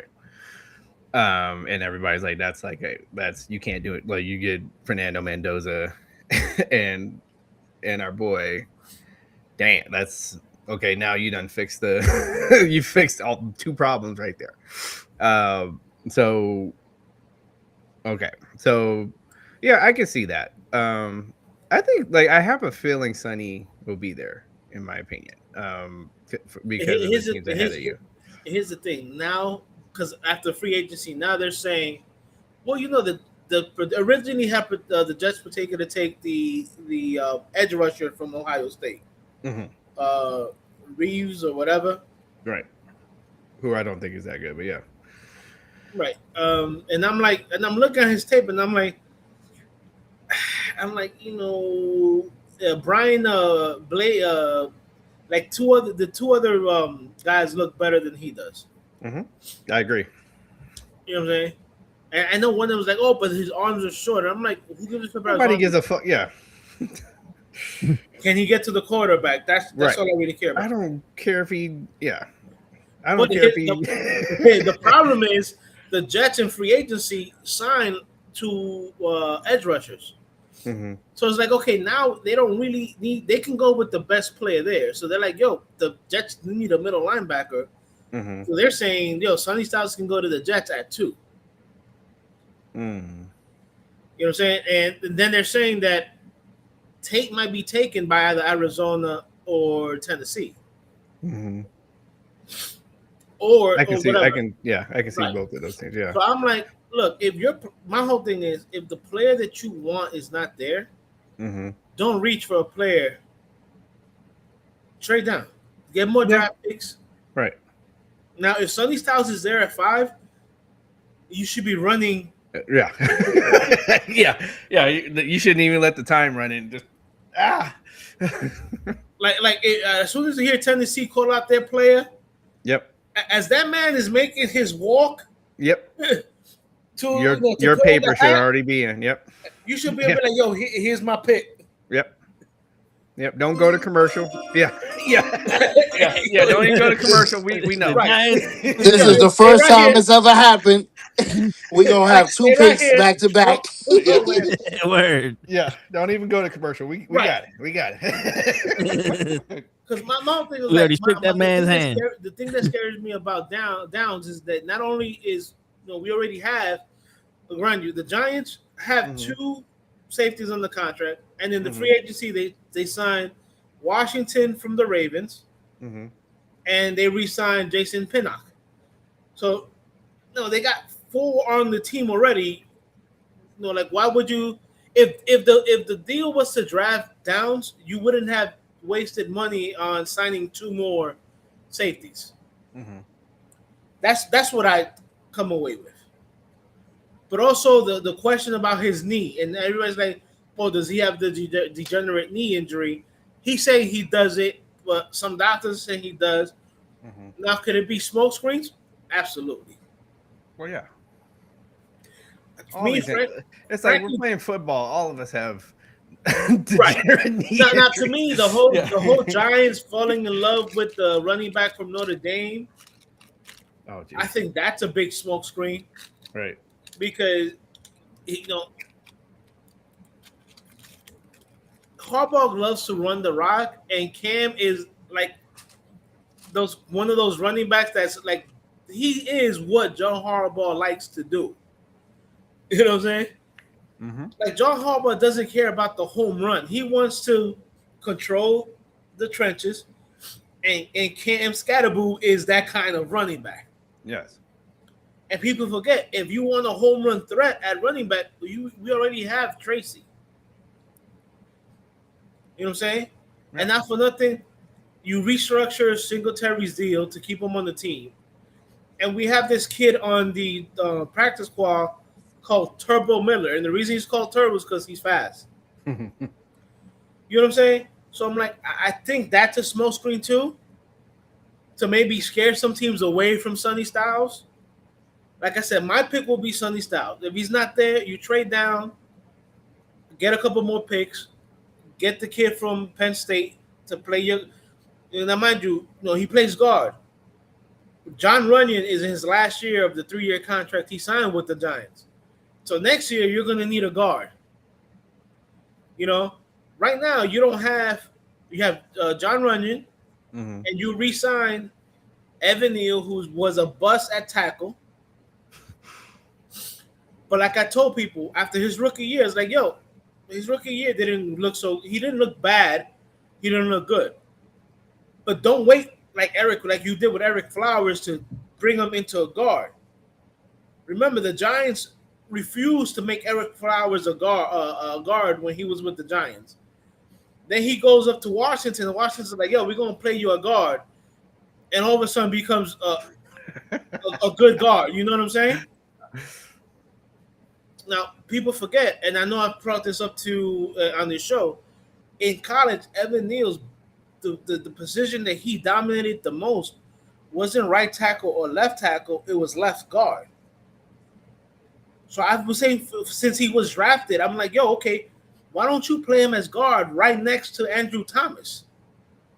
Andrew Thomas is like 6'6", 330 or whatever. Evan Neal's 6'7", 3 something. Yo, you won't have to worry about the left side. No. No, left side is covered. Like You know quarterback don't even have to look over there. Okay, what's going on? like my man said from Remember the Times, left side, strong side. Like, you don't have to worry about this. Yeah. All you got to do is worry about center, right guard, and right tackle. Yeah. Yep. But it was also a report where Neal said like he didn't want to play for the previous coaching staff. Mm-hmm. So I'm like, wait, so you purposely played bad because you didn't want to play for them? Yeah. I'm like, that doesn't look good on you. Nope. As a player, but I get it. Like, they didn't trust you, so you're like, yo, you don't trust me. Why should I go out of my way? You know what I'm saying? For the team? What team? Right. There is no team. Yeah. No, I'm going to get mine. But yeah. Yeah. Nah, yeah. Superman. You know what I'm saying? But look, John Harbaugh re-signed him to a 1-year deal. Now, if they play him as guard and the guy turns out to be a monster, then people forget when we drafted, Evan Neal was only like 20 or 21. Mm-hmm. He's only like 24 now. So to call a 24-year-old a bust, that's huge. Yeah. I'm like, he's 24 years old. I mean, come on now. No, it's a little early. Right. You know, so hey, listen. If Sonny Styles not there, trade down, collect more picks, draft the guard. Now, there's also a good guard out of the Texas A&M that they say should be in the second round. Mm-hmm. But I'm like, my whole thing is I've always hit it. Oh, let's wait and see or whatever. If you're gonna trade down, you know what I'm saying? Because there's also some people saying, "Oh, trade down like once and then trade down again." I'm like, no, trading down twice in the first round, that don't make no sense. No, it's time to get a player. Like no, exactly. Yeah, no. What if they trade down for a good player? Here's the thing. Let's say you trade down from 5 to, let's say, 13, right? Okay. And then you trade down again to, let's say, 20. There's no guarantee that player that you had there on your board around 13, 15 is going to be there at 20. But let's say you trade down from 5 to 13 and you get another draft pick. And then from 13 to 20, they offer you Geno Smith.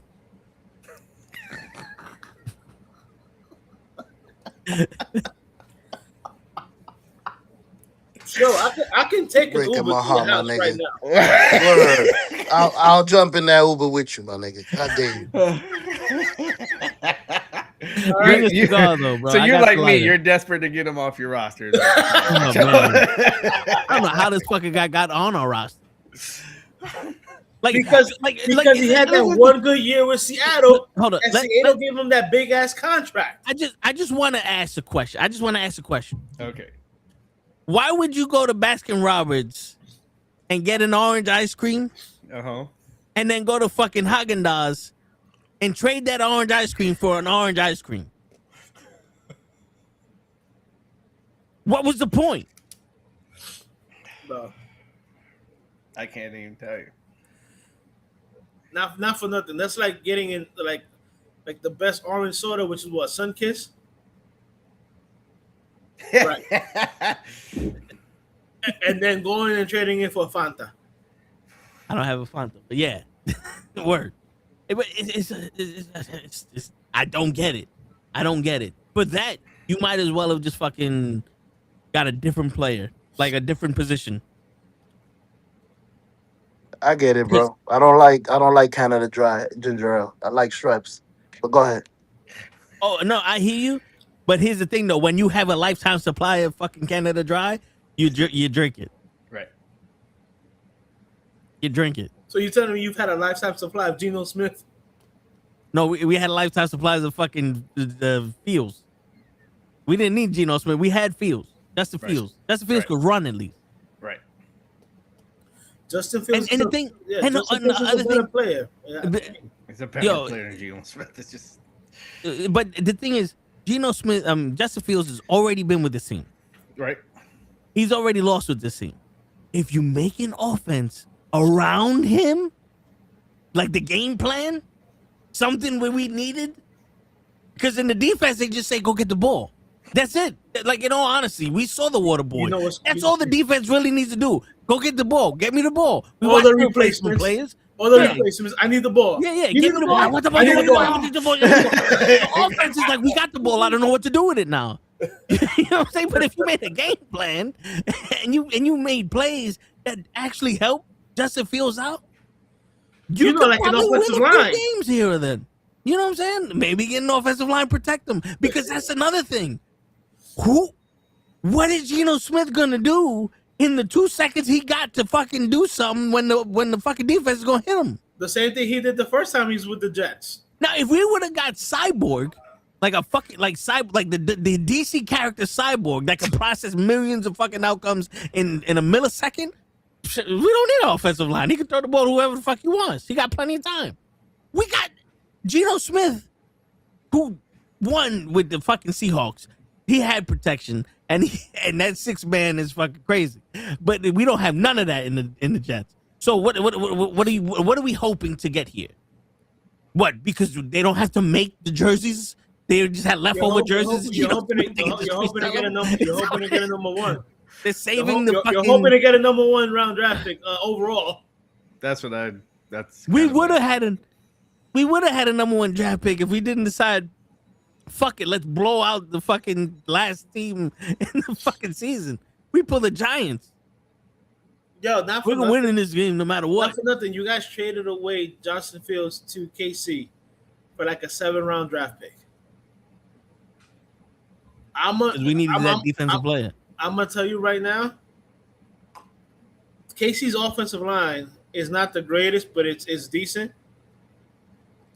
If let's say KC's one of those, it has one of those years where they go undefeated or blowing out a team, and they put Justin Fields in there with a decent offensive line, and this kid lights it up.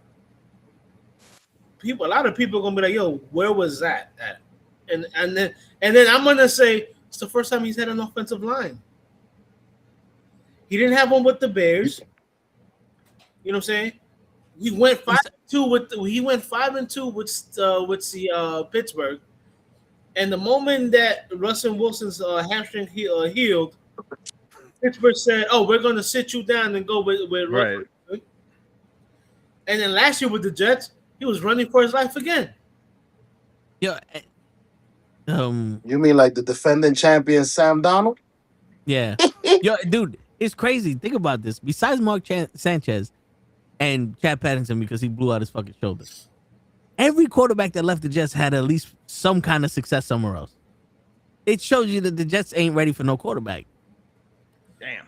And I've been saying this shit since I Which is know why him. I'm going to say I'm going to go back to school because I don't want to get the Jets to draft me. Word. My man said, I'm going to get me my education. I'm going to be educated by the time I leave because I need education. But, yo, I've been saying this shit since I known Hodge and since before I known Hodge and after Chad Pennington got hurt.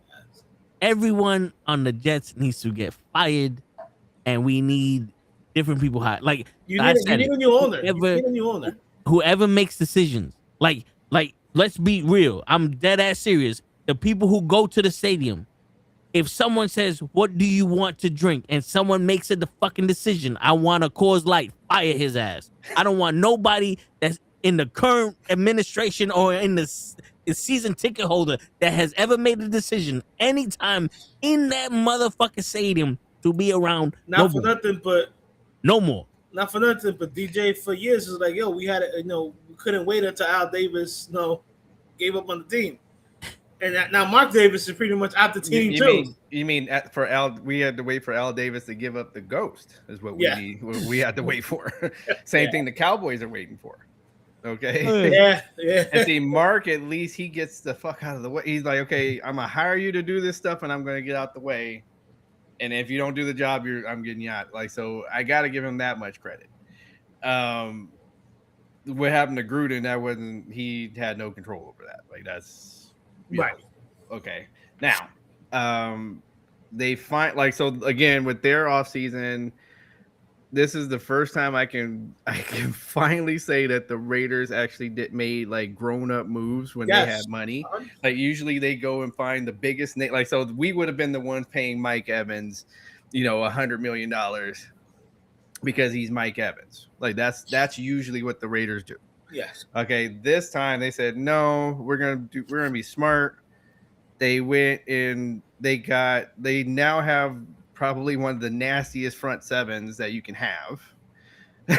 Okay, and that's before and that was with thinking that we weren't gonna have Max Crosby, and then Max Crosby comes back. It's like, oh wait, now it's even nastier. All they really need for that defense is one of those defensive tackles that takes up two guys. That's all you really need. And that people are in trouble. I even saw like posts from Patrick Mahomes going, this is that bullshit. Right. Okay, so they're nasty in the front. So like running backs are not going to want like can we throw? I don't want to go through the A gap, please. Right. I don't want to go up. And now for I know I clowned you guys about the Tyler Lindenball contract, but the dude is 26 years old, prime of his career. Every player that we signed is in the prime. This is everybody's second contract. So they basically took the playbook of what the Patriots did. You have a guy and he also knows how to call the line. Correct. Right. And you have you pair that with the running back you guys drafted last year. Genty. Right. Now you have Fernando Mendoza, who he's looked good in college, and let's hope that translates into the thing. But normally, here's the thing: when you pick the quarterback at 1, you have issues with the center. Mm-hmm. Center's not good. You have a good center now, right? A real good center, a professional center, right? Okay, so that is all. That's only going to help your rookie quarterback. Yep. And that for sure is going to help your sophomore running back. And then you already had a professional tight end. Yes. Okay, so you have your safety valve that actually does damage when you throw it to him. So, just take care of the ball, basically. Right, like Mendoza doesn't have to worry about coming into the team and being the savior. Mm-mm. Take care of the ball. That's what you want from a rookie quarterback. Like, yo, we took you number 1 overall, but we don't need you to be the savior. Nope. Throw it where they're not. Throw it where the defense ain't. Okay. Throw it away. Throw it away if nobody's there. Don't get those big hits. Nope. And he's a big dude too. Right. Did he run at all in college? Because I really don't. I remember seeing the title game, but besides that, I really didn't see any. He does a lot of shotgun RPO play action. Like that's basically a lot of what Indiana did. But the thing that I was most impressed with was he got on a podcast with Nick Saban. Okay. And then Nick Saban had him looking at film, and he was like a robot. Oh yeah, so there's the mic and then so on this play you're gonna want to and he was just doing all and then and then Nick and then Saban was like, wait, how old are you again? You know that by the end of the podcast they're like, wait, how old are you again? I don't. This right. is not. Nick Saban's like, yo, how did you squeeze by me and not go to Alabama? Exactly. That's exactly. So and then speaking of Alabama, so that's kind of like so. We were just talking about the Jets. My what if is that what if the Jets takes Ty Simpson? Well, that is a theory that they said they're going to do. Because remember, the Jets have a couple of first round picks. Mm-hmm. So yeah, I mean, I know that the kid they originally wanted was like, "No, I'm going to go back to school." Yeah, from Oregon. Yeah, Yeah, the Oregon kid. But you know what? Justin Herbert did that too. He was like, "No, I want to play at least 1 year with my brother. I'm going to go back to school." Mm-hmm. So, and now you're not eating top ramen now when you're in college. So, yeah, nowadays with the draft portal or the transfer portal, you make and NIL, you're making more money now in college that you probably will be on your first contract. Right. So, but. Yeah, I mean, the Jets could definitely go with him. But the Jets still have Tyron Taylor on their team. So, like, do you draft a kid, late in the first round and just make sure he sits? You draft the kid in the second round and just like, oh, you're gonna sit for a year? Because to tell the truth, Tyron Taylor would be a great guy to learn from. Mm-hmm. Tyron Taylor is a professional, right? Not Geno Smith, sorry, but Tyron Taylor. And if Tyron Taylor is your number 2, and let's say you draft the kid at the end of the first round, now people forget his first year for the first 15 games, Pat Mahomes sat down. Mm-hmm. He didn't play until game 16 when the Chiefs already had a first round bye. Right. And remember, the Chiefs traded up from their position to number 10 to draft Pat Mahomes. So right. It has been done in the past. But do you think the Jets have the fortitude to actually do it? No. He said no. And I'm going to tell you why. Because right now, we have a coach that is more vibrato than anything else. We have an owner that's feeding off of this fucking energy and vibrato that this coach is doing. And we don't have a solid fucking team that actually is sitting there willing to fucking go through the mud with each other. We've seen this. They gave up on Aaron Rodgers. They were giving up on the fucking last year with the defense. Like, our defense didn't get one interception. You traded away Quinn Williams and Sauce Gardner. Yeah, we gave away 2 of our very big defensive players, and now you're sitting here going, "Oh, we could get a rookie quarterback and teach him for a year." No, that's not what they're thinking. We're gonna get a rookie quarterback, throw him in there, and fucking have him compete with Geno Smith, and see who's better. And that's gonna fuck up anything that we got with these new kids because 1, you're playing with our season, so now this season doesn't really fucking count. 2. Whatever confidence this kid has is out of the drain because now he's competing with somebody who literally was one of the worst quarterbacks last season with Geno Smith. And then we have an offensive line that's not going to protect either one of them and a defense that's already like, yo, I'm tired of this shit. And all that the owner is listening to is just a fucking coach that's talking a big fucking game. We did not adjust once last season to any game. We didn't change the way we played. We didn't change the way we looked. Everything stood the fucking same. The only thing that happened was the coach was talking shit to the news reporters. That's the only thing that was happening. And then to sit here and think, oh, they're gonna do this. No. If we had the fucking coach from the Ravens, maybe. If we had a new coach, maybe. We got the same fucking coach that's talking shit and it's unproven. And they're not going in that projection of we gotta step back and reevaluate ourselves and rebuild. They were in some, we're good now. Good at what? Getting your ass kicked?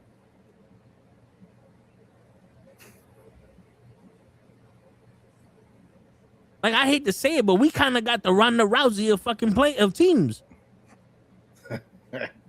Damn. Because we got an ass kicked, and we still thinking that we the top fucking boxer in the world. We think we could throw hands with Mayweather. We hitting ourselves in the face with our shoulder, thinking we could throw hands with Mayweather. Mind your business. You know, say that's the way I see it with the fucking Jets. Damn. So what you're saying is Woody Johnson needs to sell the Jets. Yo, for somebody, yeah. I thought you were about to say. So you're saying there's a chance? I thought that's what you were going to say. Yeah, there's a chance. I mean, after that speech, as the song says, no chance now. Like, your only chance is if Woody Johnson either sells the Jets or doesn't wake up tomorrow. And then who's the successor if that happens? Because didn't we have a chance to actually get a legitimate offensive coordinator? Yes. But then Woody Johnson told this fucking Aaron Glenn, no, I want you to call the plays. And Aaron Glenn's like, I'm gonna be the one calling the plays. And then the offensive coordinator was like, well, I if I'm not gonna call the plays, what the fuck I'm gonna be here for? Right, especially when Aaron Glenn was a cornerback when he played, and when he was with the Lions, he was a defensive coordinator. Yeah, not an offensive coordinator. Yeah. So already they're fucking shit up. And then it's like it's a lose-lose. You have the Lions taking steps back after. I mean, look, does that mean that Ben Johnson was that fucking good of offensive coordinator? I mean, the Bears won last year. They did, and that quarterback looked better. We know the head coach doesn't call plays. Yeah. For the Lions, so crazy. I know. It's 1 + 1 is 2 on this one. Are you sure it's 1 + 1 is 2? Because I know a lot of people will tell you no. Yeah. What's his name? Terrence Howard. Alabama. He'll tell me. Which is crazy. 1 × 1 is 2. Nah, you can't multiply something by itself and get another thing. Yeah, don't get me started on that. don't. Oh Jesus! I told you I have cousins that are flat earthers. So okay, so I know somebody here who's a flat earther.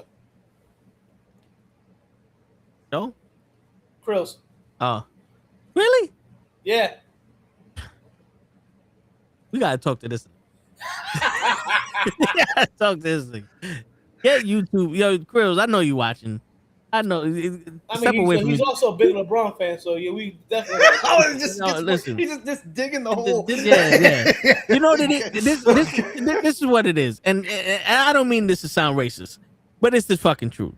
Everybody on YouTube, whether you give me a view or not, hearing this, someone tell your friends, tell everybody, stop watching white people on YouTube. They're not good for you. Stop, because that you ain't getting that from no one else. I know for a fact none of these Spanish people that vote for Trump have listened to anyone but white people. Trust me. Stop listening to them. They mean well, but they're not for us.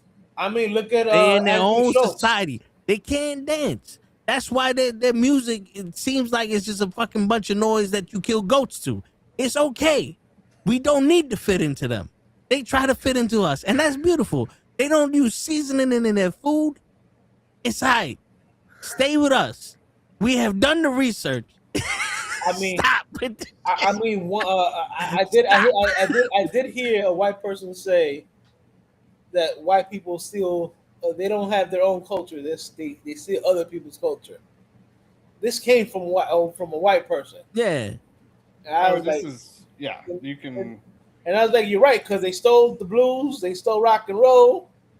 Yeah. They stole mathematics. They stole society, like how society basketball. is. Like how a neighborhood is constructed and everything. They stole that. Basketball. They stole like everything that they say.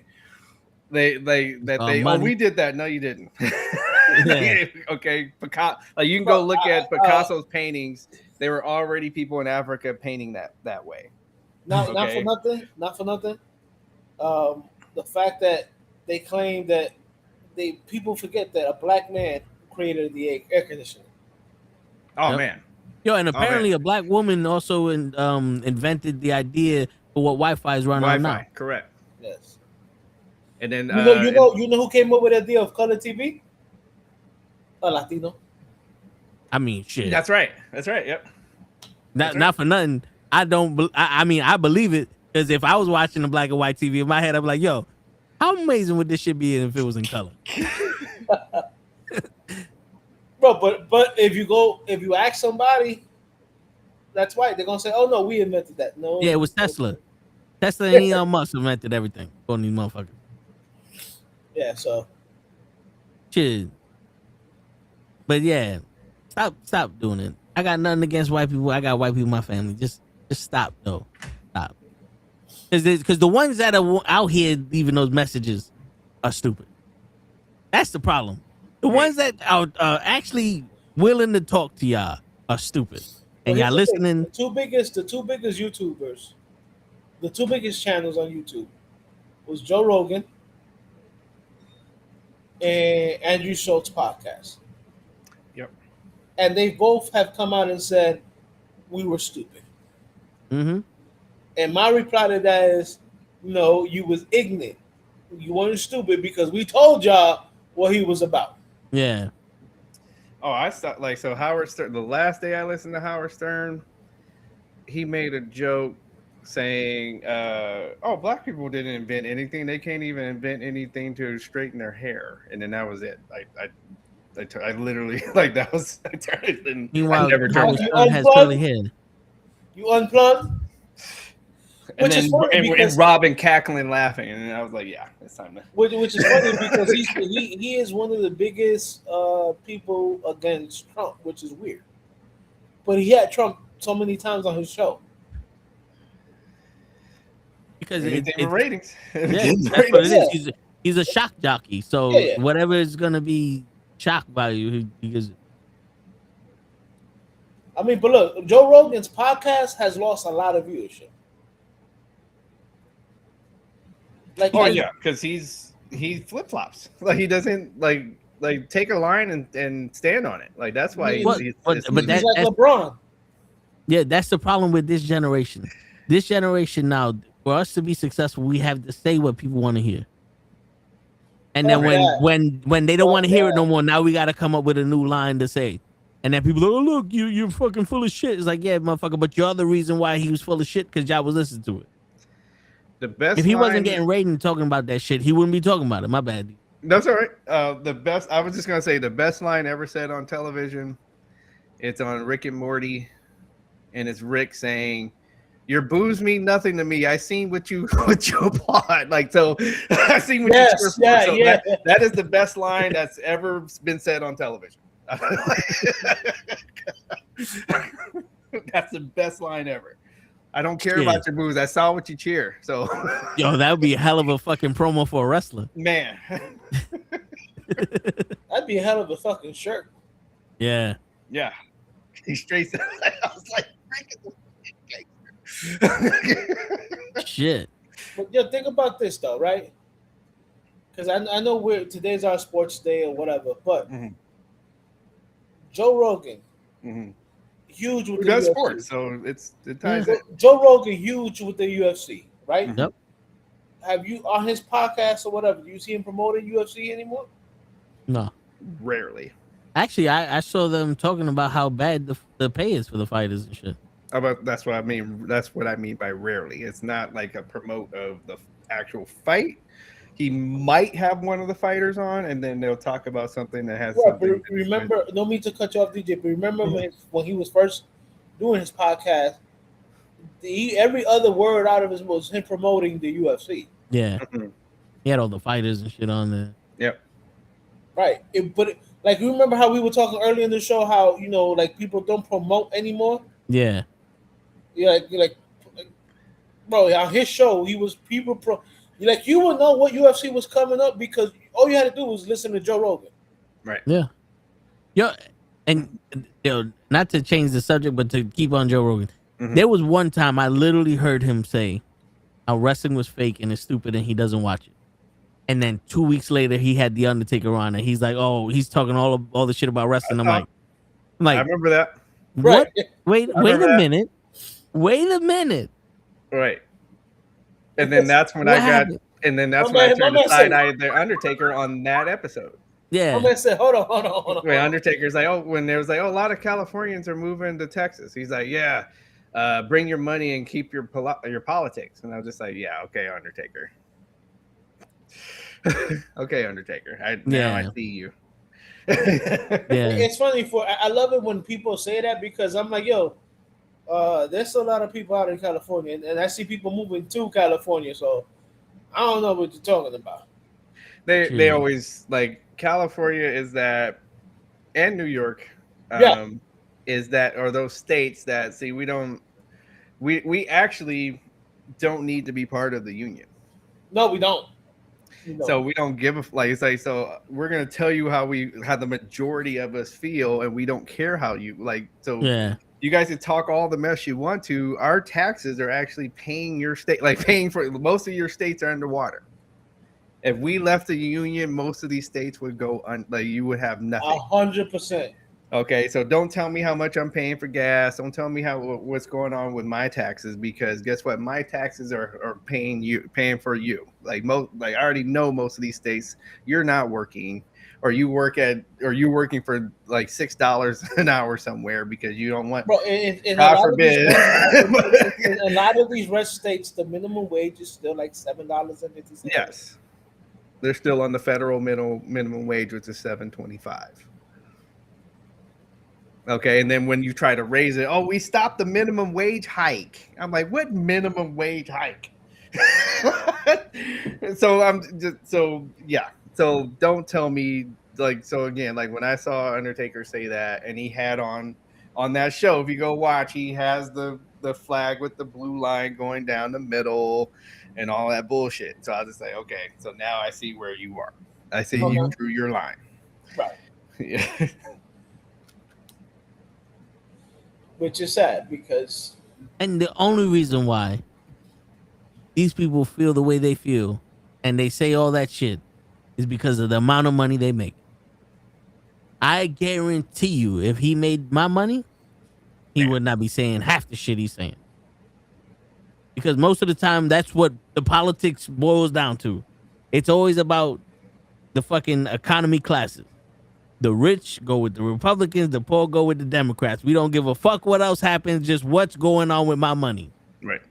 The rich people want to protect their money, and the poor people want to protect their money. And it seems either we're gonna get fucked by our own team or by your team. Is who's fucking us harder. Well, put it like this. Remember when I met up with you this last weekend? Yeah. I make 6 figures. I paid $15,000 in federal tax. I'm getting back $1,600. I make half of him. Mm-hmm. I don't know how much I paid, and I'm getting back $1,200. Yeah, That makes sense. Now, mind you, I got 11, and I'm somewhere in the middle, and I got 11 back. You see? See, so it's like you got what back? 11. Yeah. 11. I don't know. Yeah, but and I tell people, and everybody goes, "Oh, but it's because you live in New York." It's like, no. See, I'm also counting the fucking state tax. My bad. I also know how the taxes work, and for the last couple of years, we were under Donald Trump's tax shit. You know what I'm saying? We've been under that for the last almost 10 years. It was from when he first started to 2025. Correct. Right, From and because 16 to now, that's what we've been doing. Right, and because he did the executive, whatever he wanted to do, I got the big budget plan, whatever Biden tried to do with the executive order, whatever, he reneged it, and we're back under the same tax plan. So all you guys over there, that last couple of years were blaming Biden because of what you weren't getting your taxes. Mm-mm. learn your shit. We were under Donald Trump's tax break, Correct. and we're back under another one of his tax breaks, Which is even worse than the one that he had before. right? And remember, he's the one that negotiated all the tariffs or trade deals the first time he was in presidency. So when he tells you guys, I don't know who negotiated the previous deals. He did a horrible job. He's talking about himself. Yeah, but he got old timers. Old timers. He ain't even got Alzheimer's. He got old timers. Yeah. You guys voted for somebody that talked about Hannibal Lecter doing his presidential speeches. So you guys voted for somebody who made fun of a handicapped person. He made fun of a fucking war yeah. prison. Right. He called. Prison. I don't know. It's crazy how half of the veterans are against Trump and like the other half are for him. When he literally said everybody who served in any military, he called them a bunch of losers. But then he wants to sit up there and say that he protects veterans. When he took away a bunch of their programs, had to say like, I'm protecting them. Cut them programs. Cut them. Yeah, I'm protecting you. You know, so. all those billions of dollars that they found that were from. Bro, the most jobs that were cut were from what is it called? FD or VD or whatever. VA hospitals. Yeah, VA. Most of the jobs that they got cut was for VAs, Correct. Hospitals, administration. All that. How do you care? How do you say you care about the veterans? You ran on caring about the veterans, but call them idiots and losers for fighting somebody else's war. Meanwhile, you just started another war in Iran. Your own personal one. Right, because you're Netanyahu's little bitch. And you're talking about how you know how lives will die, whatever. But meanwhile, you turn right around and say that your son got the same bone spurs you have. They don't care about that anymore. By the way, like they have podiatry for you in the army. Bro, but it's not even that. A doctor came out and said his pediatrician came out and goes, nah, that boy doesn't have any bone spurs. What are you talking about? Yeah. Well, like all that old stuff that you used to get away with, bro. That's over with. He upped the age to 42. 42. Yep. And, so and everybody listening. I'm 47, baby. I'm out of it. I'm out of it. I'm not yet. And I'm asthmatic, so I'm out of it. They don't care about that either. They got something for you.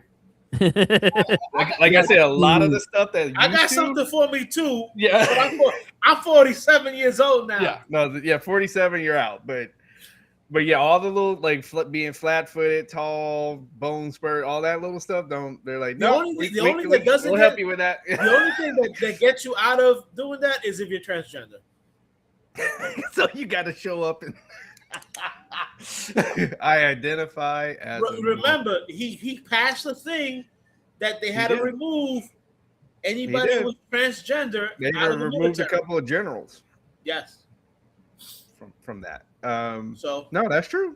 So, and these are people that actually wanted to be in our military. Right. Yo, right now, you literally have service people in our military who are going against the orders and will say, "I'd rather get disorderly discharge or dishonorably discharged than go fight a war." Yeah, wasn't people like failing drug tests or some shit like that? Yes. Yeah, like the night before. Bro, now think about this. This is also the same president that now wants all the allies that he was threatening with tariffs to back him up. Bro, that's like you going to your grade school and calling out every person in your class, and then when the rival school comes to fuck you up, you're saying, "Yo, who has my back?" And they're like, and you just see a bunch of people eating popcorn. like, nah, nigga, you gonna get your ass whooped. Yeah. Yeah, they're just eating popcorn. Yeah, not me. I don't know this nigga. You better start sticking and moving. Word. Let's see this jab you got, motherfucker. Oh wait! You got bone spurs. Huh? You can't. You can't. You can't. Shit. Can't Even John- Show left. Show was like, "Fuck that! I ain't got his back." Word. Remember, he has bone spurs. There's no juking and jiving. Word. Jesus This guy Christ. is always just this. You know, are you gonna believe me or your lying eyes? Like that's basically what I hear when I hear him talk. When I hear him talking. You want the truth or you want me to talk?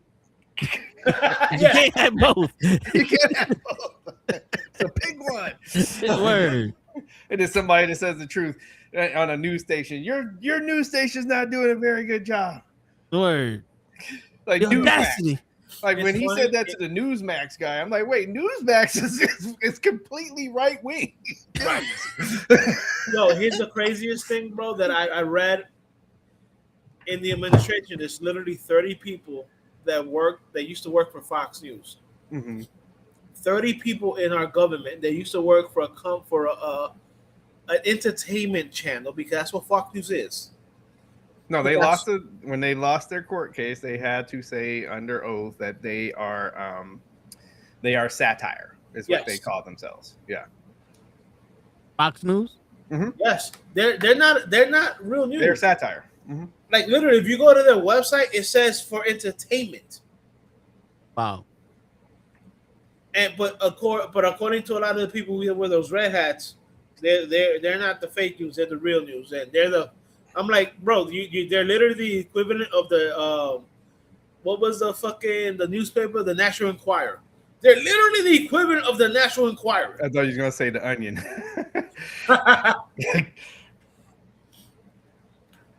Which is the same thing. Like, might as well say the same thing. Crazy. Yo, before DJ came, we was talking about our generation, how we used to fight in the basketball courts and all that. Yes. And it's like this generation went through everything imaginable. You know how like we just want to make the next generation better. You lied. People before like you lied to us. You made our generation and the generations after us worse. You made it so bad that our generation doesn't even lead the next generation. Like by the time we get a chance to do something, it's gonna be too late. Man. We're gonna be run by machines and the fucking Koreans. Like, no Social Security, no. Word, I can't retire. We're gonna have we gonna have fucking Terminator and some young Joy, what's that nigga name from South Korea? They gonna be running. Yeah, him, little Kim, him and the fucking Terminator gonna be running the country, running the fucking planet. Sundangoy. Yeah. Some Shit. dumb court. It's gonna be out here running it. You lie.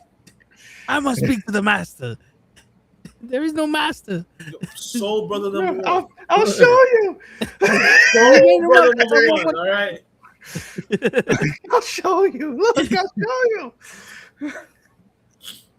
Show him. You just walk up in the fucking White House and you just hear, What's up, baby? Take me out to dinner. like, shit. But DJ, Byron. one of the things we were saying is, Mhm. like, the UFC is going so far down, Man. and then they're still promoting this fight at the White House, and now the fights they're not even sanctioned, so they're not even like real fights. Yeah. It's like, yo, how far down have you guys really gone? Cause didn't they say it doesn't count on their record? It doesn't. Yeah. Like, how you gone from being one of the highest rising sports to this level of basically like, yo, nobody. I was telling, I'm UFC fight. I'm UFC out by the Mhm. time it gets to the main event. Yeah. Like back in the days, there was like an hour of prelims, and that was Right. it. Now there's prelims at 12 o'clock, 4 o'clock, Yep. 7 It's all day. o'clock. Yeah. Yeah. The night before. Yo, dude, you know, like, listen, I don't mean to insult this woman, but it's like the woman that worked with Vince McMahon and anybody that works with Diddy. they align themselves with the right people. The UFC aligned themselves with the right people, and now it's time to suck dick. That's just what it is. That's what it is. You got you made yourself popular by aligning yourself with these rich motherfuckers and Trump and all that other shit. And now guess what, Papi? Now you owe us money. The mob took over the UFC. It's time Fuck to you, collect. pay me. Now it's time to collect. suck. Yep. Now it's time to suck dick. So you gonna have a fight on the middle of the White House lawn like little bitches. And it's not gonna be sanctioned. You're not gonna make no money off of it. And John Jones is like, but I want to suck dick too. And it's like, we can't trust you to suck that dick because they mean it, okay? And that's what we're watching. We're not gonna align it with Coke. And he's like, okay, Yeah. I'm out. Yeah. I was promised that there was gonna be a line of Coke from the entrance all the way to the ring. And no math. No. Dude, And I can poke people's eyes. Word. the last fight I watched of UFC was when Trump was on trial. And he showed up to, he was still on that trial, and then he showed up to the fight, of course. Kobe Covington or something? So Was it the Oliveira fight where he just didn't even pay attention to him? And no, dude won. This particular person won, and then he grabs the mic, and I can't even stand what they're doing to you, and that was it. Like I was like, okay, I can't handle this anymore. you sure That had to be you Kobe sure that Covington. wasn't John Jones when he went and he bowed in front of Trump? It was before that. It's a white guy. That had to be Kobe Covington. Kobe Okay. Covington sucking major. And then he's like, I can't even believe what they're doing to you. I was like, no, what do you mean doing to him? So you guys are supposed to be the people that are for law and order. So when your person is being so he's in court because he is accused of something, and that's doing something to him. Yeah. So I can't. Nope, I'm out. And then I don't want my. And then they're the same people that when Colin Kaepernick took a knee. I don't want my sports people doing anything, saying anything political. Oh, keep politics out of it. Yeah. Keep politics out of sports. Shut up and dribble. Yep. Until they talk about what they want to hear, then I love this guy. Right. That's the problem with people. We don't want to hear what the other side got to say. If you don't agree with me, what you say isn't. That's what it is. They don't want to hear the truth. Yeah. Some do not have the Bandwidth? critical thinking skill for the truth. You can tell them the truth to their face. Yeah. And they're like, I don't understand what you're saying. So I'm just gonna go with the them guy critical that to them, critical thinking is a thing that black people create. Yo, I remember during the Super Bowl, people were upset about Bad Bunny. Yes. And my cousin was talking to me, and he wasn't particularly upset about Bad Bunny. He realized he likes Spanish music because that cousin's white. And I turned around, I was like, you also got to remember, how often does Puerto Rico get represented anywhere? in anything. Yeah. So he's not just doing Spanish music. He's representing an entire culture of American citizens. Right. Like, see, this is what people don't understand. It's like, you're not the only one living here, and representation matters. Right. You can't even tax us without representation. That's part of the law, isn't it? No taxation without representation. Remember that? Yes. Representation matters for our culture, for our people. You love our women. Why can't you just fucking let this guy fuck you? You love our food. Yo, You love our seasoning. Women were shaking their ass in the middle of that fucking concert that he Yeah, when it was J-Lo and Shakira, you guys were okay with it. Yeah. When Coldplay, a bunch of people that were not from the United States performed.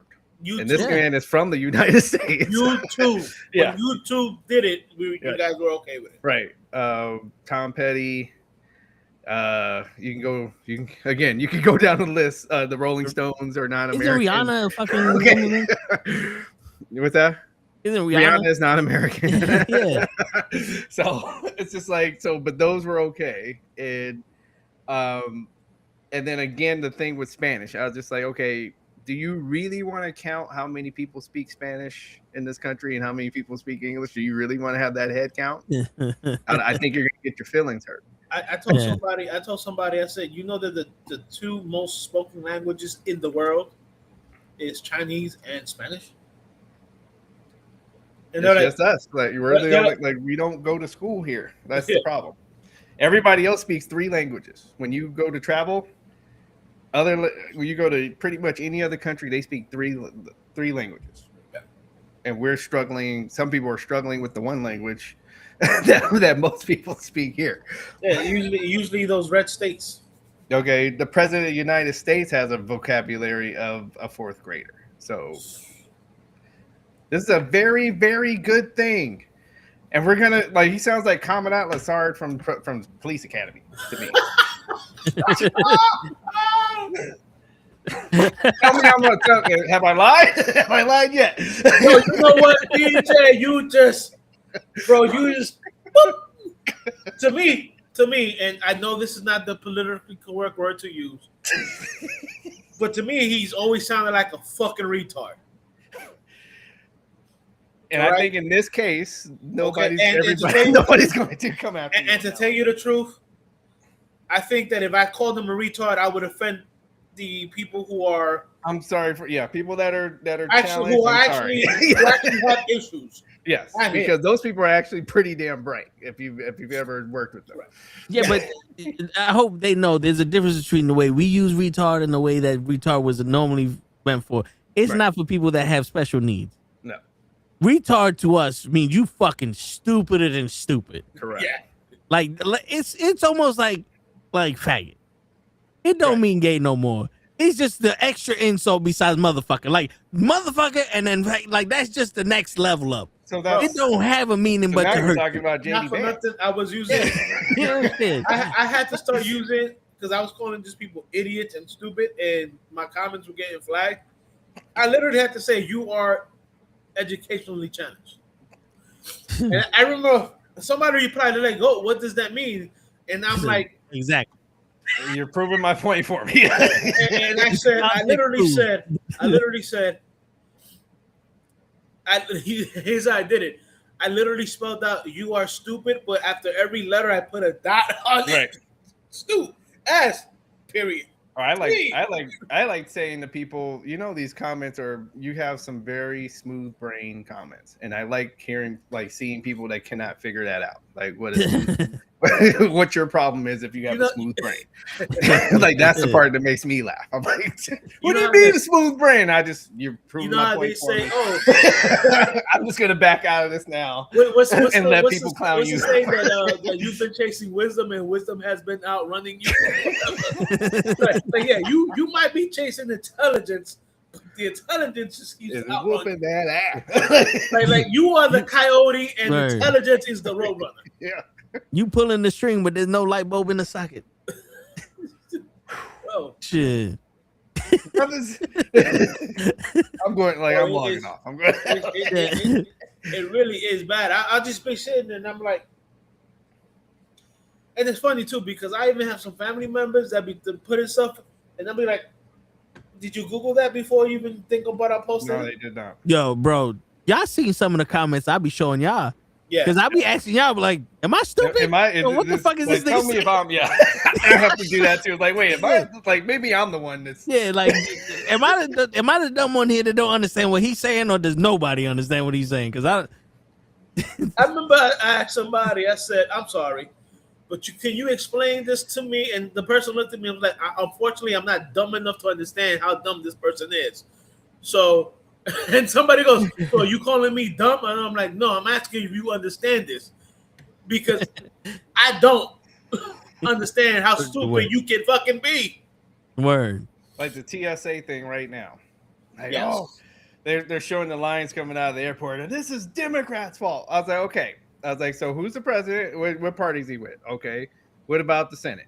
Okay. And then what about the House? Okay. So now, please tell me, how did Democrats do And here's what they're gonna tell you: "Oh, they don't want to sign on the Save America." They don't have to.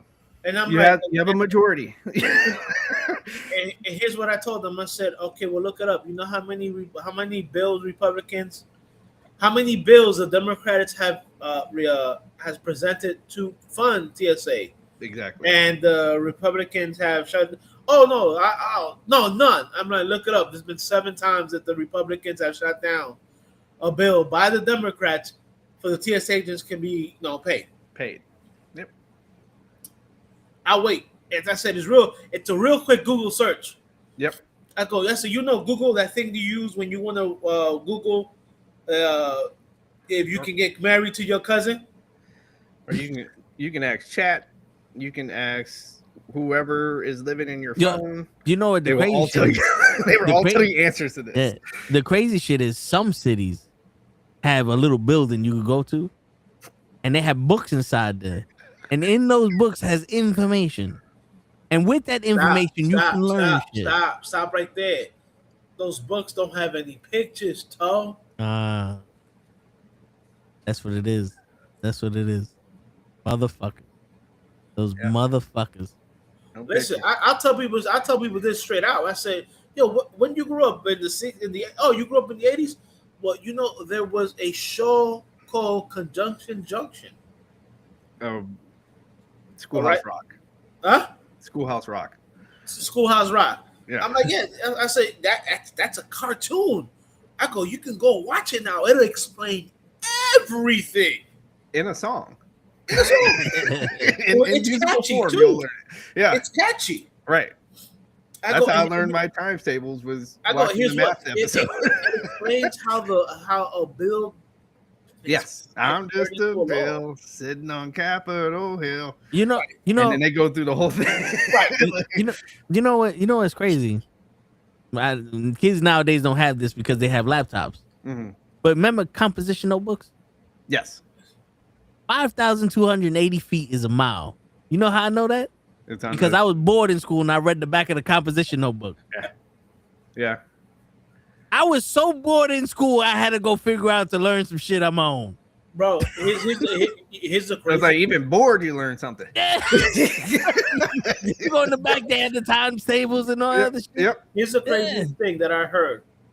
That there are some schools that are going back to teaching their kids with books and not with anything digital. You have to. They're starting to realize that you're teaching kids with digital stuff. They're not learning anything. No, because idiot parents, and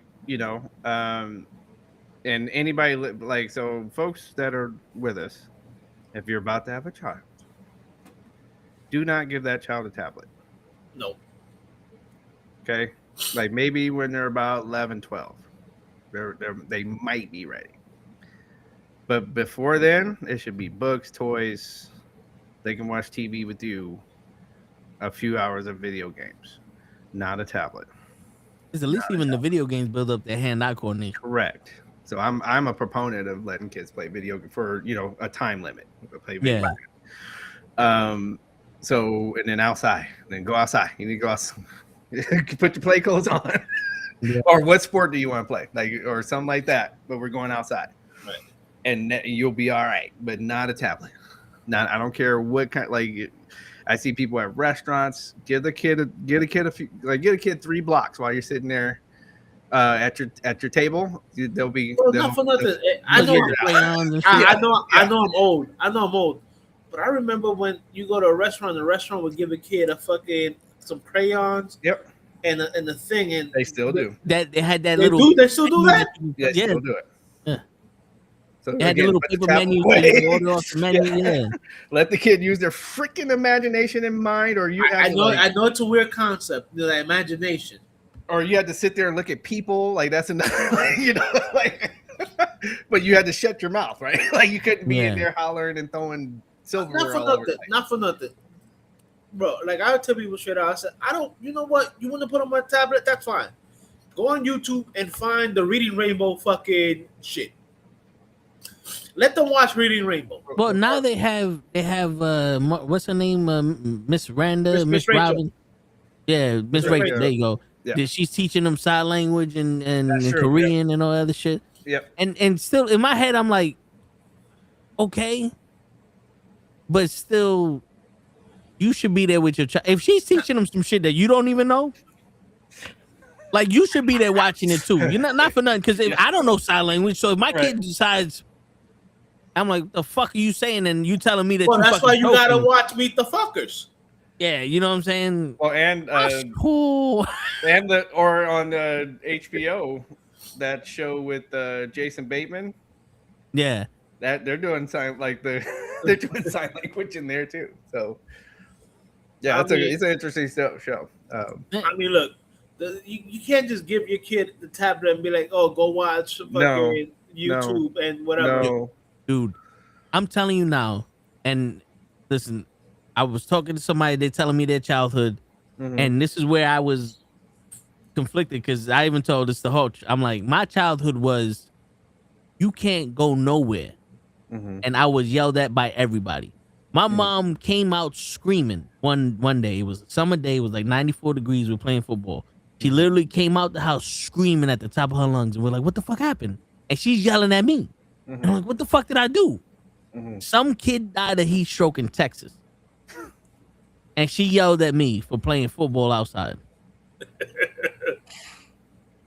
And I had to go inside, and I couldn't play football no more because some kid in Texas died of heat stroke. And I'm sitting here going, and he's probably in training camp for the high school football team. Is probably what happened. Yeah, and I'm sitting here going, nowadays I'm like, and your kid is asking for shit. I couldn't ask for nothing. Only birthdays and Christmas. That's the only time you got. Yeah, that was the only time. What do you want? And 50,000 things on the list. No. I remember that as going into before we go into the store. Yes. I have no money. There is no money. Don't act like you got some sense. Yeah, don't ask me for shit. And if you make a scene, I'm gonna whoop your ass.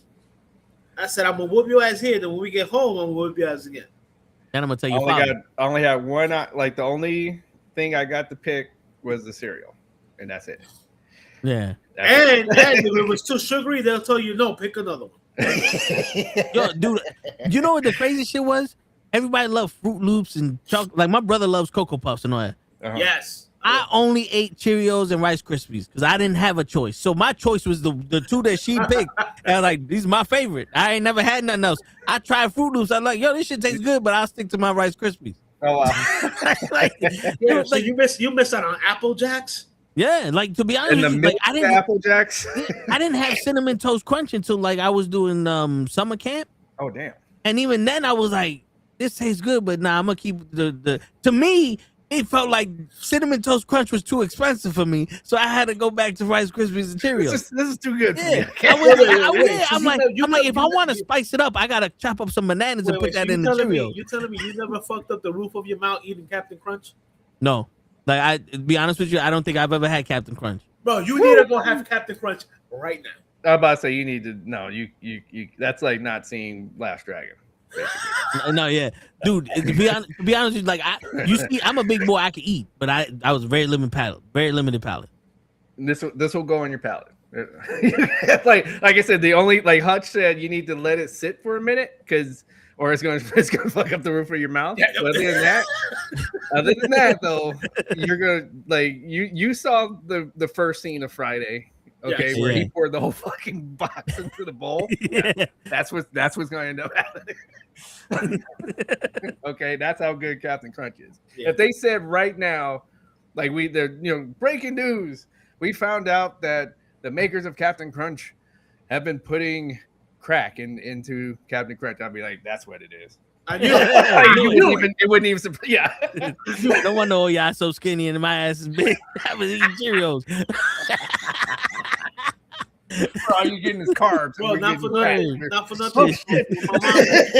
When my mom used to buy plain Cheerios, we went through that sugar real quick. Man. Yo, and that's another thing. When my mom used to buy cornflake, we went through that sugar real quick. You know, heavy sugar. That's another thing. I wasn't allowed to touch the sugar. There was no we made Kool-Aid and they added extra sugar. Whatever the fuck was in that Kool-Aid was what the fuck I drank. Hey, listen, all I gotta say is remember that line from The Water Boy? Well, mama don't know won't hurt her. Yeah. Oh no. See, that's the problem. I didn't know where this shit was. My pops had that sugar for his coffee. That was it. Uh-oh. He Fuck knows. that. He's like, wait, the line is down here. Okay, who has some sugar? Come here. Yeah. Everybody just line up. Yeah. My Which one of y'all touched mom my used to shit? my mom used to love when I made her coffee, so that's why I knew where everything was at. So, bro, but yeah, I do. Not for nothing. Cornflakes and regular Cheerios, when those things were bought in my house, either the sugar went quick or the Hershey syrup went quick because I was making some chocolate milk. Shit, nah. Me, if we had bananas because we didn't always have like health shit, fruits and shit. Bro, if I When didn't we have had sugar, bananas, went right into if the I didn't have fucking sugar or cereal. Hershey syrups, and Oh we my had God. like the big thing of bananas, like 2 bananas going in there. Like, hold on, Did you guys have cream of wheat? yes, Okay. oh yeah, that's a staple. That's a staple. Okay. Wait, you didn't have cream of wheat though? Nah, we had butter and No, bread. you had cream of wheat. Trust me. Avena, you never Like had your avena. parents is eating it. What is that? What is that? Avena. It's yeah, trust me. Look it up. I know you've had to have that shit. It's a staple in Hispanics' house. Hold on. He's looking it up right now. You have to, bro. I know you've had this. Oh, that's like the oatmeal shit. Oh no, we never had that. What? Dang. We're No not- hot, I'm did not you a guys have breakfast- hot cereal? Like any kind of a hot cereal, like molten Nah. meal or Well, to be honest with you, I'll be honest with you. My parents left for work early in the morning, so when we had breakfast, it was in school. And on the That weekend- makes sense. That makes And sense. on the weekends, it was either we woke up and had to go play baseball, like Uh-huh. little league baseball, or I Uh-huh. was waking up in the fucking afternoon. And it was lunchtime already. okay. So I'm not a big breakfast person. Gotcha. You know what I'm saying? So that's what it actually is. I Like the would whole wait- Dominican breakfast shit. Where it was like everybody, like I didn't have that until I started My ass was working. waking up at 6:00 in the morning to go Like- watch some Saturday morning cartoons. They started at 7, Right. and I had to make sure that because I grew up in a Yeah, 1-bedroom apartment, so my room was literally the living room.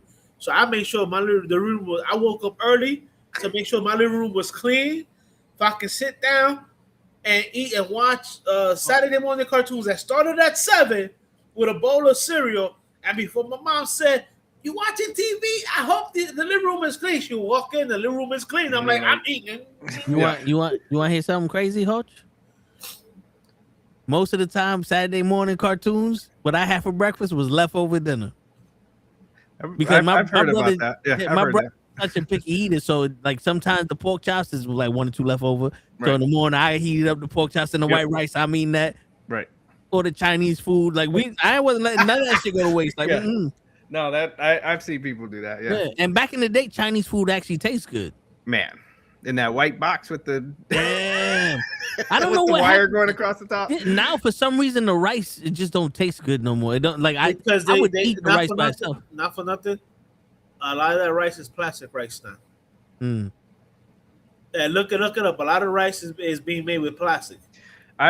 So I'm dating a Filipino, so they they don't play with rice, No, they and don't. so we had to go to the Asian grocery store, and we got this big ass bag of rice that's in a burlap bag. Yeah. And then as soon as she made it, I was like, okay, this is different. Like I was like, this is not the same rice that I've been getting. Like you're saying, like at Panda Express or something. This was my body. I'm automatically is like, yes, this is real. This is real. Yeah. Yeah. Yo, you know the Carolina rice, right? Yes. You know how that brown bag they have the blue bag, they have the brown bag, and they have the brown and gold White. shit, right? It's a white bag. Yeah, but like the top where it says Carolina is brown behind it. Yeah. So I'm in Florida and I was cooking for Shorty, so I went to get that rice. Mhm. So I asked the Spanish, I was like, "Yo, where's the brown bag rice?" She's looking like, "What?" I said, The "The fuck you mean what?" Because they only had the white one with the blue shit in it, and I'm like, Oh, "I don't use that." And she looked at me like I was stupid, and I'm like, "Hold on," I had to look it up, and I showed her this. She's like, "We ain't got that." I said, "They don't even have fucking achote." I'm like, "What the fuck is wrong with you people?" Mm-mm. And yo, what is it? Yo, They not don't for sell nothing- achote no more? Not for nothing. That's why like 70% of New Yorkers who move down to Miami come back to New York in Yep. about a year. Yep. He's right. Yeah. I'm like, yo, I was dead ass. I went to 3 stores. I called up Show. I literally called up Show. I said, yo, dude, I'm panicking. I'm fucking panicking right now. He's like, what happened? I was like, dude, I can't find the truck there. I can't find it. I looked it up. It still exists. I can't find it. I can't. How am I gonna make the rice without that truck there? And he's like, yo, dude, I picked up a fucking powder. I was like, it's an attractive powder, but it's not what I'm looking for. Like, what the fuck? Yo, I'm panicking, bro. I'm like, the rice ain't gonna look. I'm making rice. I'm making spaghetti rice. What the fuck? Yo, he's like, yo, breathe. I said, nah, nigga, I need this. What the fuck? Like, what the fuck is going? Yeah, like, yo.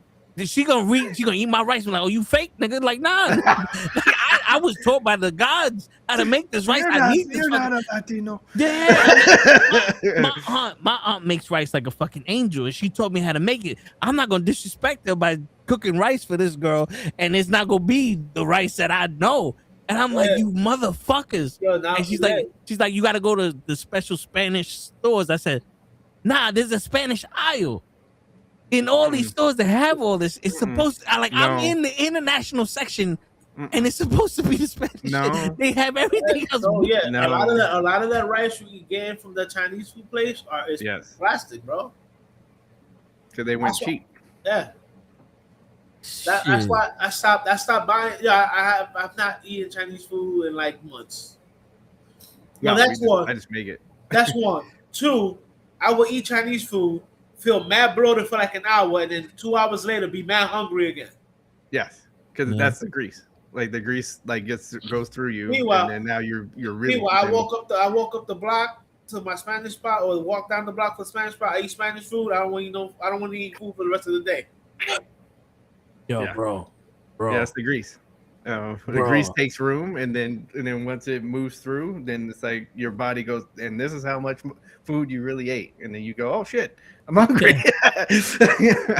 Dude, I went to DR and Florida, and both, like, I'm in the Hard Rock Cafe, so it's not really DR. It's American. It's American. I went to America in another country, and I'm eating food there, and I'm like, yo, they don't believe in seasoning. I went to Florida. I went to Longhorn Steakhouse, and I ordered the Outlaw. It's its own spice on it, and I'm like, this don't have no seasoning whatsoever. I'm like, why does this not have? I came back home. My brother, we got Spanish food. I took one bite of the fucking penny, and I was like, oh my god. I said, and y'all niggas want me to move out of New York? Like, we believe in seasoning. You know that meme with that song where the guy's like there, no, sorry, he's in the club with the eyes closed. That was Tope. As soon as he had the taste. Yeah.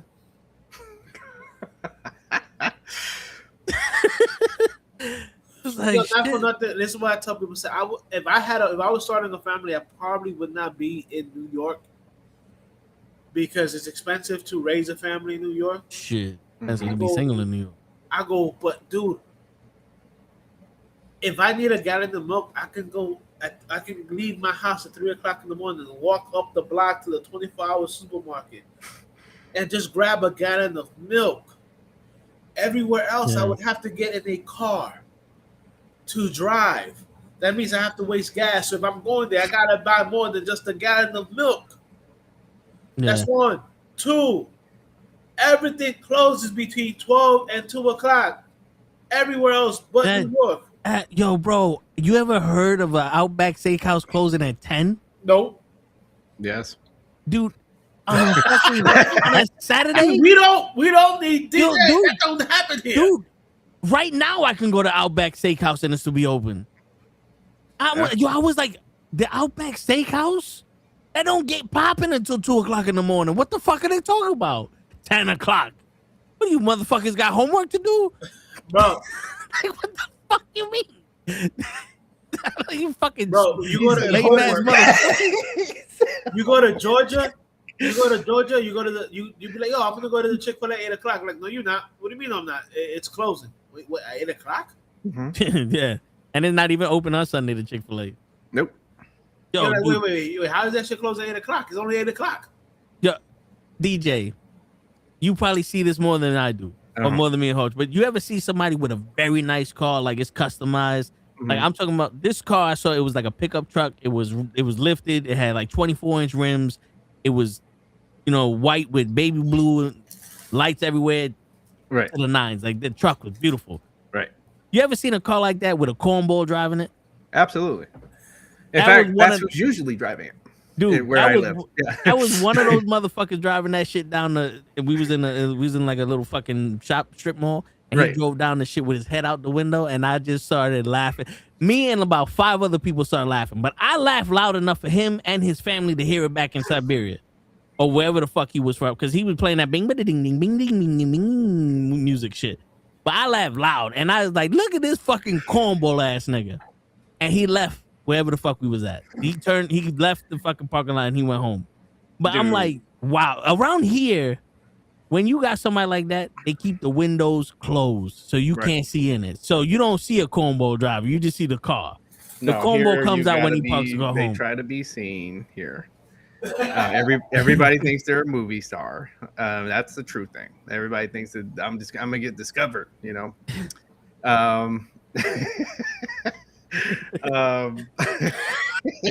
Yeah, man. Because you can just see. I'm as you were telling the story. I can just Yeah, and they're the worst people. Like they're the worst drivers. Period. oh By yeah, the way.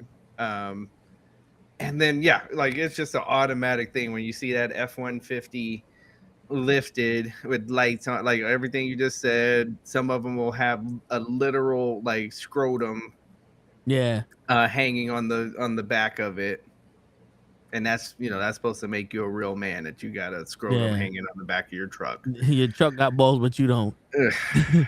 It just makes me think something about you, like if Yeah. you need to put male genitalia on your vehicle. Yeah. That I wonder that.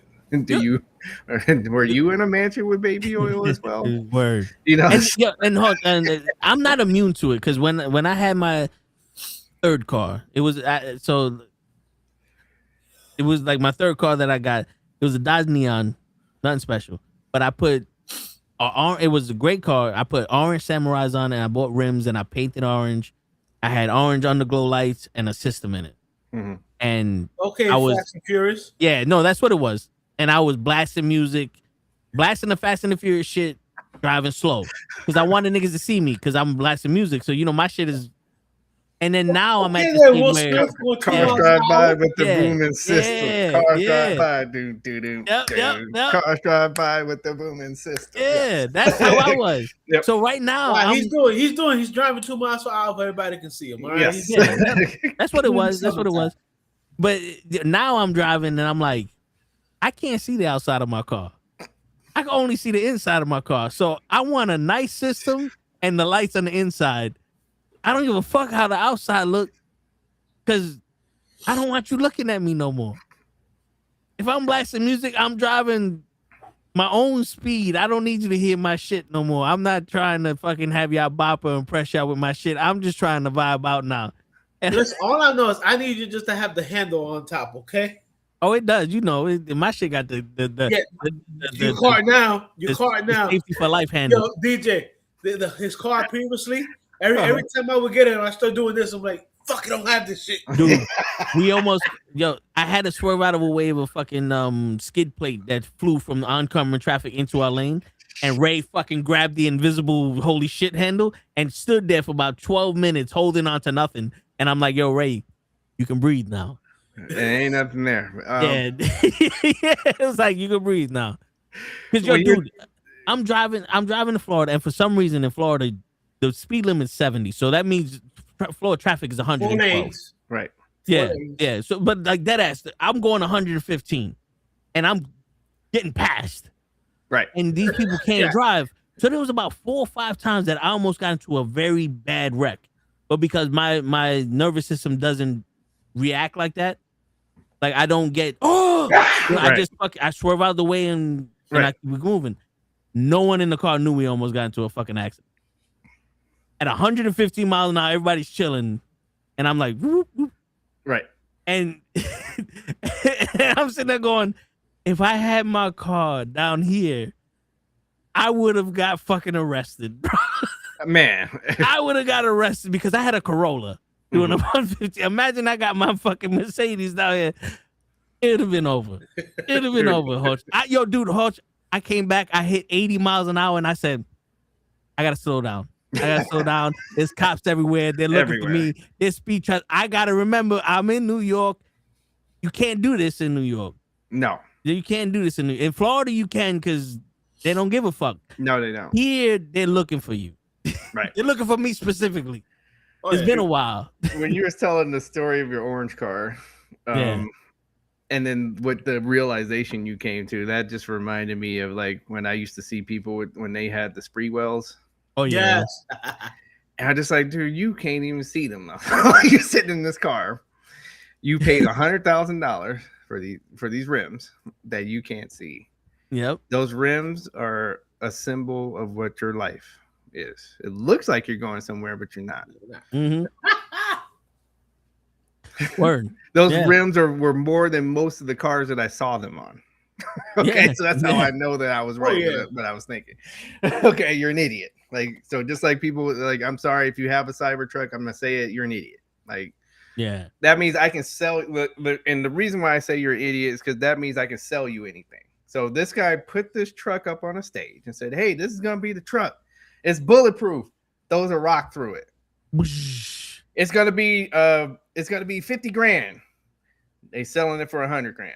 And you still bought the shit. Like, so none of what they said Yeah. during the presentation happened. It's Yeah. up. Yeah, and then you bought it for double the price. That means that I can just sell you anything, and that's why I say you're an idiot. Like, I can. And you hear now- how now- it's not really safe for people, right? Not for Absolutely not. Because So, like the the steering hood wheel? the hood would close and it doesn't register your fingers. So if your hands Correct. there, it would No. it would chop your That's hands just off. one thing. The other Yeah. thing is that the steering wheel is not attached to anything. There is no steering column to that truck. shit. It's like playing a video game. It is just registering you doing this, and then the wheels turn. There's Oh, nothing shit. going to No to mechanical. the wheels itself. Yeah, Yeah. no, absolutely not. Yeah, because you just need a malfunction. I almost got All into you need is a mouth. Like, you saw did you see the lady that her car almost went off of a freeway? Yes. I saw that. Yeah. It's funny because I almost got into a fight over here because coming out of COVID, Mhm. I'm walking Dykeman. Mhm. And you know, Dykeman, everybody likes to fake the funk. I see somebody with a Cybertruck. And I just put my head down and that's just shaking my head. Right. And the dude is like, "Yo, what do you?" I said, let me tell you something, bro. You're an idiot." And he's like, "Oh," I said, "Stop." I said, "Before you even go anywhere, you pay money for that piece of junk because it's what it is." I said, "I guarantee you probably live at home with mom, and you could have taken that money and invested it in the house, or actually, Anything. or actually Invested it in anything. or invested it in some stocks or something that could have grown your money." In Tesla. Right, but you decided to buy that crap, and now not only you're a target for everybody else out there who's a hood or a real hood motherfucker, you're also advertising to the cops. You idiot! I go, so if you are doing illegal shit, and this is how you got that Cybertruck, you're just advertising Yeah. to the cops. Yeah. I Try go, driving it around when it snows. Oh, But as a matter of fact, when it was snowing over here, I saw two of those parked. I didn't see them being driven at all. They don't work at like under 35 degrees. They do not work. Yeah. Any Tesla, every Yeah. car The of batteries Teslas, are horrible. the battery does not work under 35 degrees. Yo, dude, So, and you got a huge paperweight. and the funny thing is, like, yo, renting a Tesla to go to Florida with show is a different experience. That's just because it was with show. Mhm. But having a Tesla on my own, like renting a Tesla on my own and just Mhm. driving around the city, I'm like, this doesn't even pay off because the amount of time I have to go and wait for a charger in these different locations, I might as well have got gas. Because I went to Pelham, to Bay Plaza, those chargers were down. I had to go to New Rock City and wait an hour for someone to charge their car so I could charge my car in that hour. So I had to wait 2 hours. Where with my car, I go to New Rock because the gas is cheaper in the Costco gas station. Mhm. That take me 15 minutes. And that's where the line. There's a line. Yeah. there. Yep. And I'm like, yeah, unless I'm plugging this shit in my house every day and I'm only That's driving so- 15 miles a day, there's no reason for me to have this. That's exactly it. Like because I want to get the Ford the Mach E, which is the electric Mustang, but I'm getting the charger at the house. Yeah. So I'm waking up with a full charge every single time. It goes 300 miles to the charge, so I'm not going to drive 300 miles in a day. Yeah. So we're good here. I mean, unless you're going to Oakland. Which I am, especially in that car, I'm not going. Yeah. So, yeah. Not going to hit me up for my car while they're playing Too Short. I wish I was a baller. I wish I was taller. Because think about this: going down to Florida, because we put the charge on the rental. Going down to Florida and back, it was almost $700 worth to charge the fucking car. Jesus! I did the math. It would have cost me maybe $250 for a gas car. Gas. Yeah. Damn. Yeah, I was like, nah, I'm good. Yeah. Bro, even if it would have cost you half of what the $350, you're still coming out if you do the gas because $350 that's supposed to $700. Yeah. It's wild. On that note, yeah, word. On that note, DJ got to eat, we got to sleep, and y'all niggas got to come in tomorrow because we got shit to talk about. Oh boy, we do, because there's also a pay-per-view we need to go. All that, like we. Oh yeah, I got to unload there's on no that pay-per-view coming for AEW. I need to unload on that pay-per-view. Revolution. Yeah, which we didn't even know what was happening. I didn't know it happened until afterwards. Yeah. When I started hearing the complaints, I was like, when the fuck this happened? Yep, I'm unloading on Ricky. I'm giving Ricochet his. I'm giving yeah. that pay-per-view his. Oh yeah, and then we're gonna give WWE theirs with this WrestleMania. So Well, don't worry, WWE is gonna get theirs too. So word. Right here in New York City, it's 12:30. So what time is the thing later on today? 9:00. I might need to just come on to see DJ Rant. I've never seen DJ Rant. Oh yeah, you got hit DJ Rant. I've seen DJ get emotional, about his teams. I ain't ever see DJ Rant. I gotta see DJ Rant. Right? No, it's good. I like to fuck with DJ. Yeah. Because we like to say I will be here tomorrow at the same bat time at the same bat channel. That's right. And on that note, ladies and gentlemen, it's your friendly neighborhood knuckleheads signing out. Peace, everybody.